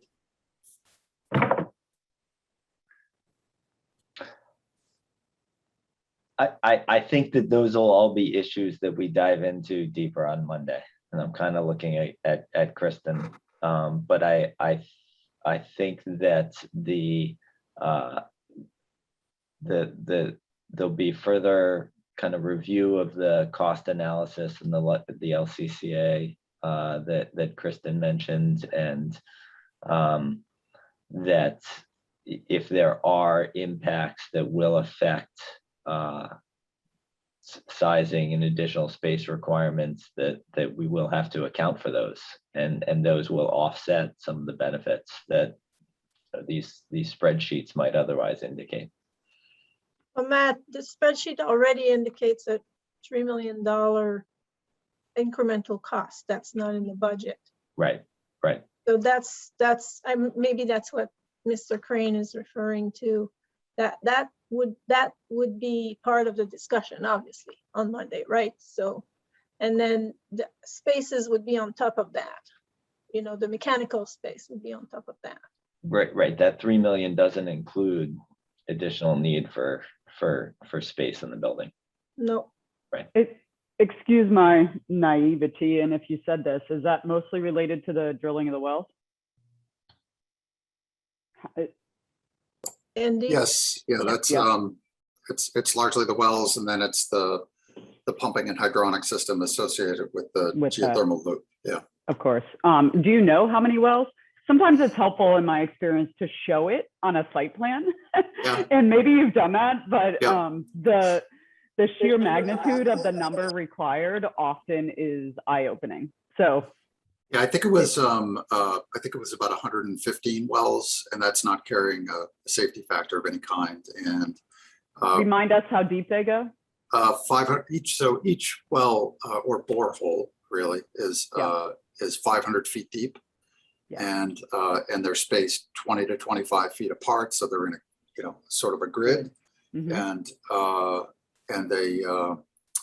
So I think when I looked at it last, it looked like it would cover something approaching 1.5 acres is what we would require to accommodate the well field, and then we'd have piping that would all get brought back into a mechanical space in the school.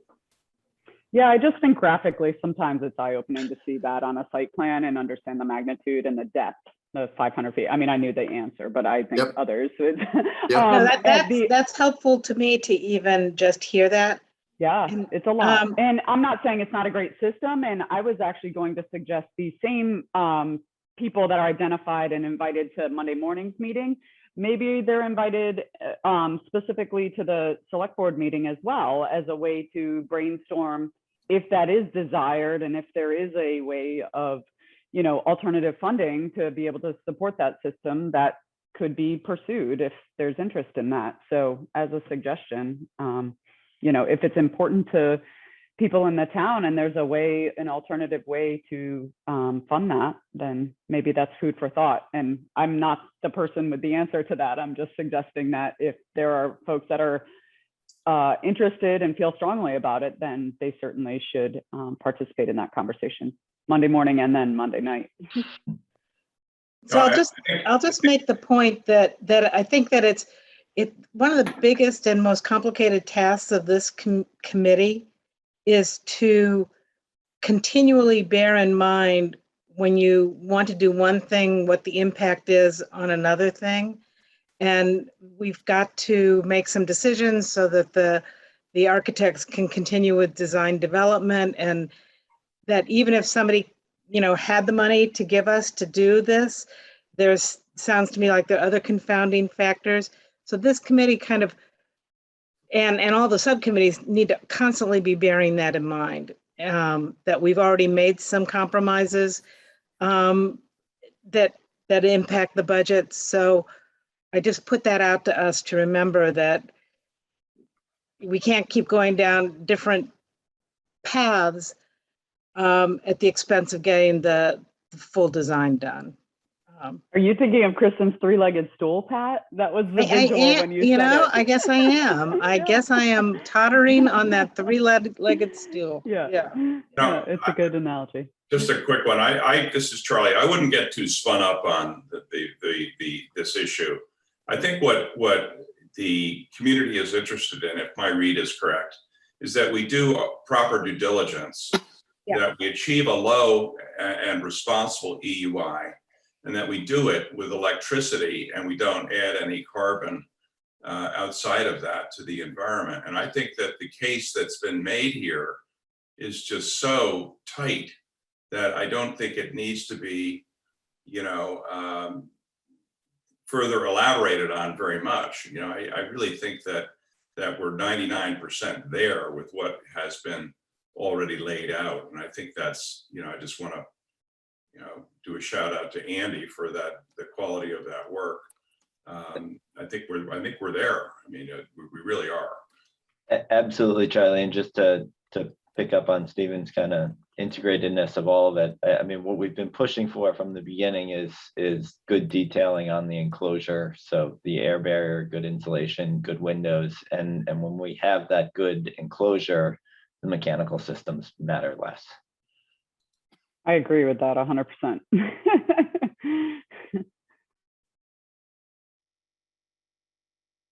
Okay, any other questions? Monday.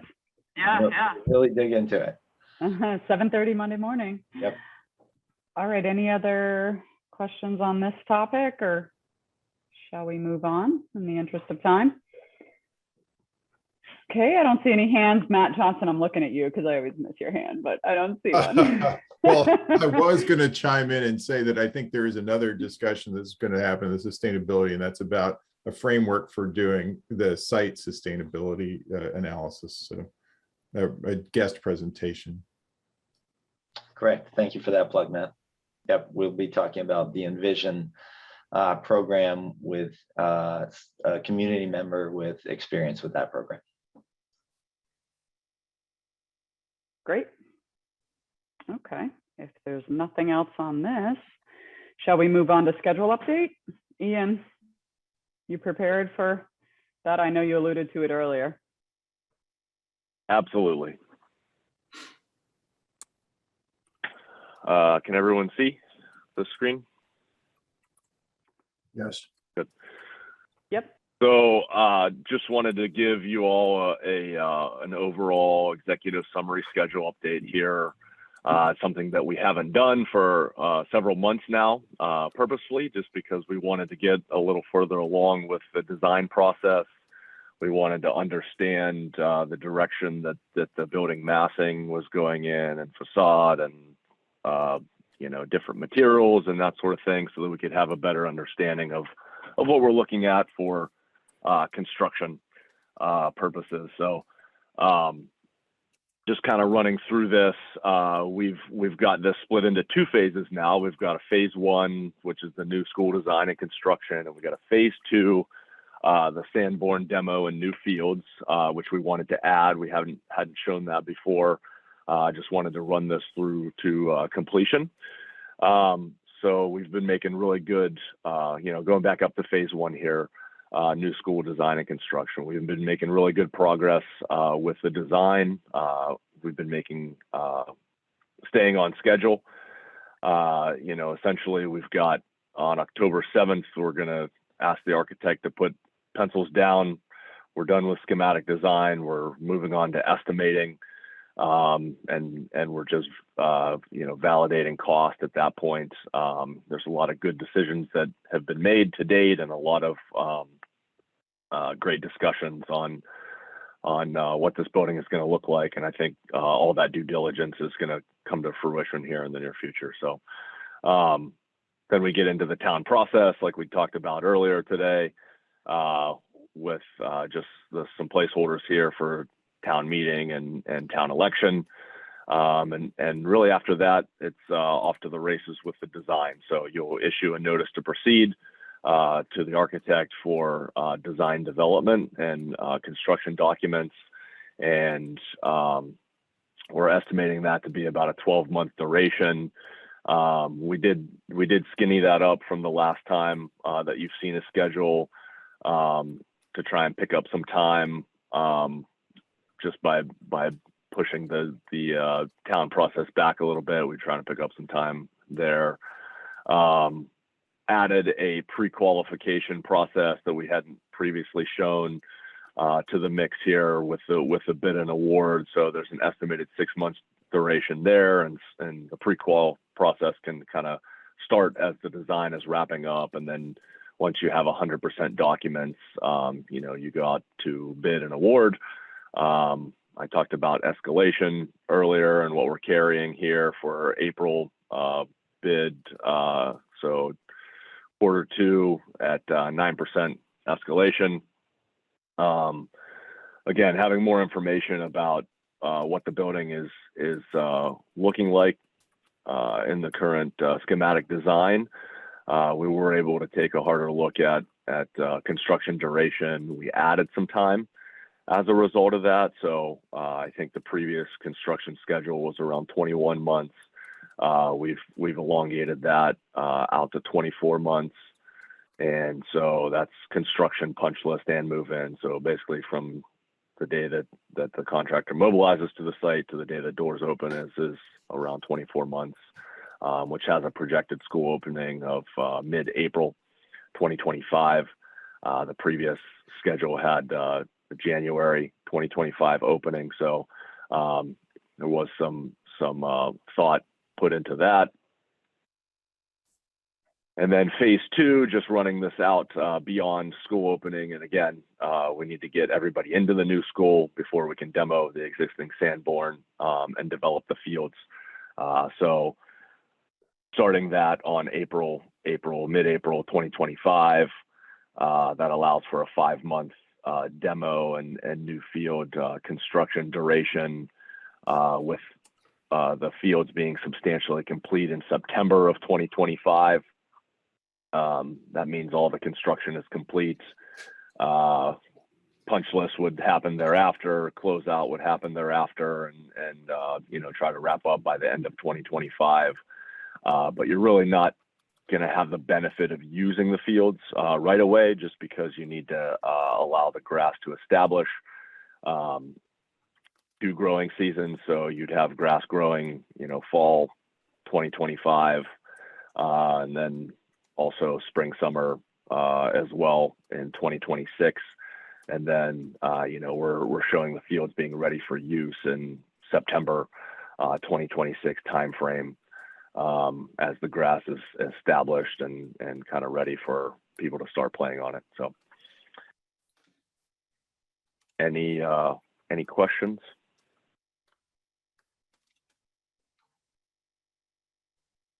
Yeah, I've got one, which is that I think previously there had been some concerns raised by members of the public just about the demo while school was in session. And, you know, again, it's so far in the future that this is like, you know, trying to hit a hole in one. But I just wonder, you know, if the schedule is showing demo beginning, you know, in that last part of the spring semester, is that an issue? A potential issue anyway? Yeah, I mean, it's certainly demolition is loud. It has a lot of equipment, so it's gonna be I think present. it was more about dust and other kinds of exposure. Okay. To the students, you know, I mean, it's next door, but again, I don't know how you know real the risk is, but it was a perceived risk. Sure. And Ian, I think yeah, we I mean, have the first first thing that yeah, you were about to say it.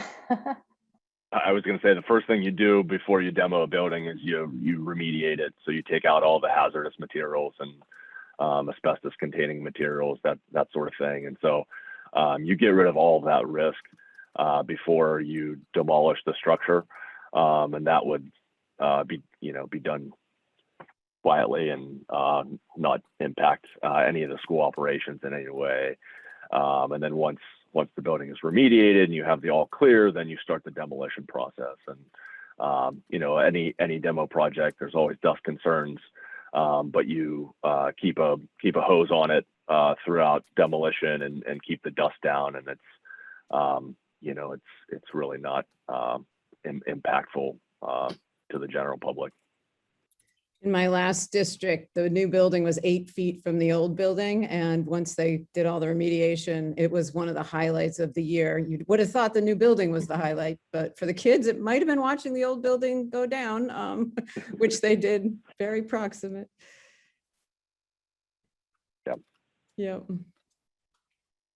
Yeah, but the way that we are carrying it now is that it would start immediately after everyone's into the new school. So if there is concern or a desire to not do that, then it would just slide back the start date there. I think it's fair to say to your point about remediation, there's also a clean out that will need to happen from the district standpoint. There'll be, you know, abandoned furniture and equipment and things that will need to, so all of that will take time to, you know, get it ready to be demolished. So I think it's fair to say the building won't start coming down April 15th, but that the process of clean out, remediation, prepping it, it very well may happen, you know, May or early June where the students are still in school. But I think the actual demolishing of the building wouldn't happen that first day. So. And this site has some pretty good distance between old building and new, which helps in all of the remediation. Mm-hmm. Yep. Yes. Yep. Anything else? Good. Great. So moving on, I think the next order of business is cash flow. Yes. Thank you.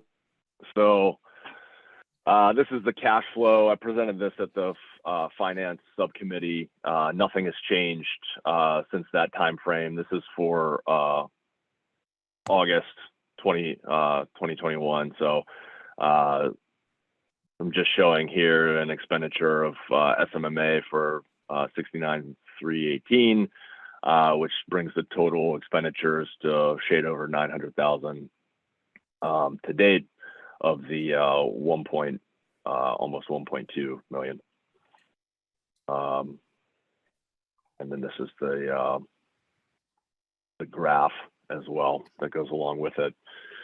One other thing that I wanted to bring up, cash flow wise, is we are proposing essentially as part of SMMA's contract, there is a traffic study that is included in their current contract that would typically be done during the schematic feasibility or schematic design phase. And one thing that we would like to do instead is do some more geotechnical explorations to have that information and validate some of the assumptions for foundation design and just better inform the estimate for schematic design. So what we're proposing to do is to use that money, that cash in SMMA's current contract for earmarked for the traffic study to use it for geotechnical investigation at this point. So wanted to bring that up to the committee today as a plan, see if there was any concerns or pushback on it. Otherwise, we think this is a good use of funds at this point to proceed with an exploration, additional exploration that would better inform the estimate. So what we would be proposing is the borings here in red and test pits in red. So borings are the circles, the test pits are the rectangles here. We'd be proceeding with that here in the near future, trying to get something on the books with a geotechnical firm in October. October 12th through the 15th seems to be a good date for us to try and coordinate that. So that would give us enough time to get information back to the estimators before we really wrap up the estimate. So wanted to present that as part of cash flow as well. Ian, what does this information inform in the building, the subsurface information for the estimate? It's gonna inform just the foundation design elements. It's gonna inform some of the drainage as well. Yeah, so basically it's giving additional subsurface information that could affect the structural system, the drainage, it was kind of a loaded question, but it was just for the information of people on the, he's laughing because if I don't know the answer, I'm in trouble. But what this will allow us to do is to have a better understanding of what's underground, which will reduce the need for changes in the future once we have more information. So the idea is to get more information now so that we can make informed decisions, in particular about the structural system, in order to be able to have it priced accurately at this point.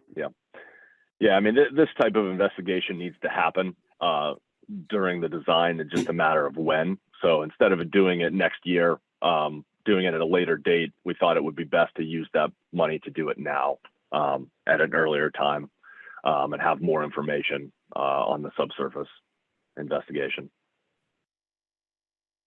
Great. Does anyone have follow-up questions? Even though we're talking about consolidating two schools into one, the traffic impacts here are minimal. In fact, we could even have reduced traffic because the buses today currently go, between both schools, and virtually all the traffic that goes to Peabody goes past this school. And so I don't think that there's in fact, it'll be reduced traffic overall, I suspect, is when we combine the schools. Now, that's anecdotal. I am not a traffic engineer, but I suspect we're not going to get a lot of pushback on traffic here. Those are great points, Matt. As I drove by Sanborn to get to the Peabody Field yesterday, I'm appreciative of that fact. And I know my neighbor goes to both schools because she's got kids in both. So there's definitely added traffic that will go by Sanborn. I think it's also fair to say that with COVID, traffic studies are being questioned right now, and that the validity of them, and just recognizing that it's the times we're living in is a bit of an anomaly. So that's food for thought too, as far as timing of a traffic study. Stephen, you've got your hand up. Yes, I would second that, Don. And I think we've had discussions both at the Transportation Advisory Committee and internally about traffic studies and how the methodologies that are generally used for traffic and speed studies that are really kind of behind the times, if you will, especially for a community like Concord that does have, I think a higher rate of multimodality than other communities, a lot of cycling, a lot of walking, and the methodologies for traffic studies don't really capture that. And so I think we'd want to spend a little bit of time working with whoever we get for a traffic engineer on their methodology and how they look at cycling and walking, and really do a little more thoughtful process than Matt, you've seen a million of them on the planning board, and they're pretty rote when you get traffic studies. They're not very original. And so I think we'd want to try and push for a more creative approach, not only for this project, but also for other stuff we're doing for transportation planning townwide. So I support this change, independent of the benefits to the design. I support the change for kind of bigger picture traffic analysis. Great. Thank you, Stephen. Anyone else? Traffic, geotech, sounds like the general consensus is that folks are comfortable with that. Justin, are you comfortable with it? I think it's been run by Lori as far as timing of interruption to the fields, and obviously they'd work around student impact, so that we're sensitive to that. Mm-hmm. Yep. Okay, do we need an official vote? I guess it wasn't, I don't think so, but someone help me. Is a general agreement?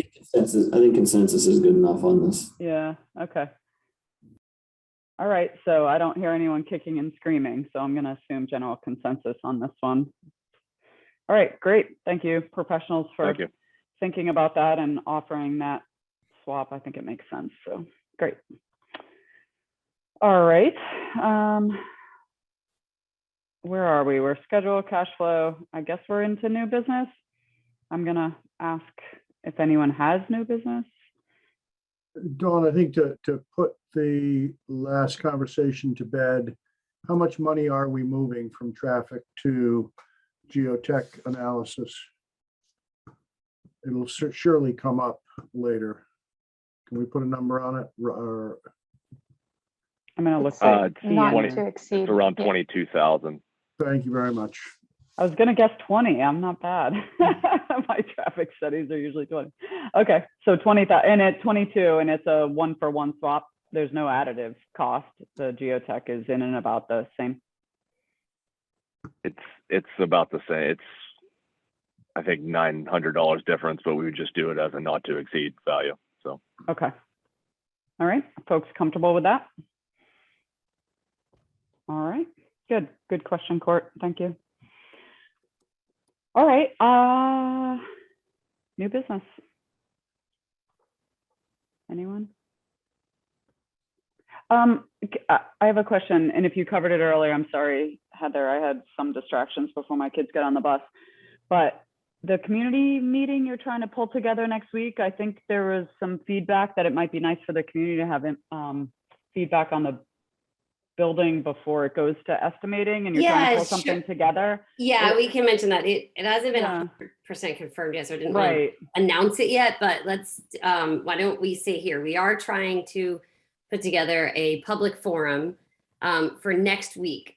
I think tentatively, as long as once we confirm everybody for sure, it is likely to be Thursday next week, the 23rd, at noon, at 12 o'clock. This is a different time than we usually do. We've heard some feedback that since all of our forums are the evening, people would like some that are not evenings. And this, not to mention the fact that back to school nights take up so many evenings for the next 3 weeks that we can't even find one. We do want to have one that's early enough and soon enough that the goal of the forum will be to obviously share out information, but also get feedback. And this will be early enough that it's conceivable that things could still be changed and adjusted based on that feedback before we start the estimating. So next Thursday, again, I will send something out to confirm it as soon as it's completely confirmed. But it should be next Thursday at 12 o'clock. As soon as we get the final okay, we will send out announcements and post it everywhere and everything. And then we are also planning another one a few weeks later that I think is looking like October 7th. That will be an evening, like we've done others. And that will be more of a, okay, here's where we are. It's the final update as we send things out to start the cost estimating. I think that's it for on the schedule so far. Obviously, we'll continue to have a schedule of them going forward. Okay, thank you. I didn't mean to put you on the spot. I just knew No, that not was at all. in the I'm glad works you mentioned and it. I was hadn't heard it. debating, yeah, whether we should say anything or not because it's not definite, but. Yeah, I think just letting people know so that one, you can, hold that on your calendar if it's open right now, but then also be aware that if it does change or why, or that it's even happening, it's not on such short notice that folks can't prepare. So just knowing it's out there, I thought it was a great idea and good suggestion. So Okay, I good. appreciate the feedback. So save the date and we'll send the details shortly. Great. I see Linda's hand up, but I'm going to hold that for public comment if that's okay. I think we're almost through new business unless there's something I'm missing or unless there's something someone has to bring forward. Awesome. All right. Public comments. Linda, I see your hand and good morning, everyone. Good morning. I apologize. I'm going to stay on just with no video here at this point.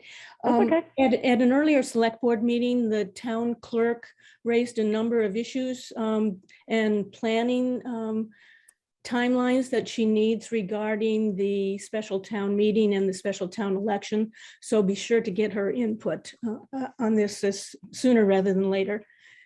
That's my only comment. Thank you for all you're doing. Excellent. Thank you for that feedback, Linda. And I'm sure Stephen is working on that and including her. And I think that's been, yes, I see nodding. So, but I definitely appreciate that her input is valuable and we need to include her in these conversations. Great. Any other public comments? No? Great. We have executive session listed. I'm not sure we need it unless there's something I'm not aware of. So, yeah, I don't have anything for that at this point. Okay. Great. Thank you, Stephen. All right. Unless there's anything else, when's our next meeting? It's 2 weeks, right? I just was looking at the calendar and had it. It is not next week, the 23rd. I think it's is it the 30th or is it the following week? It's the 7th. It's the following. The 7th. It's the following. So we're a few weeks out.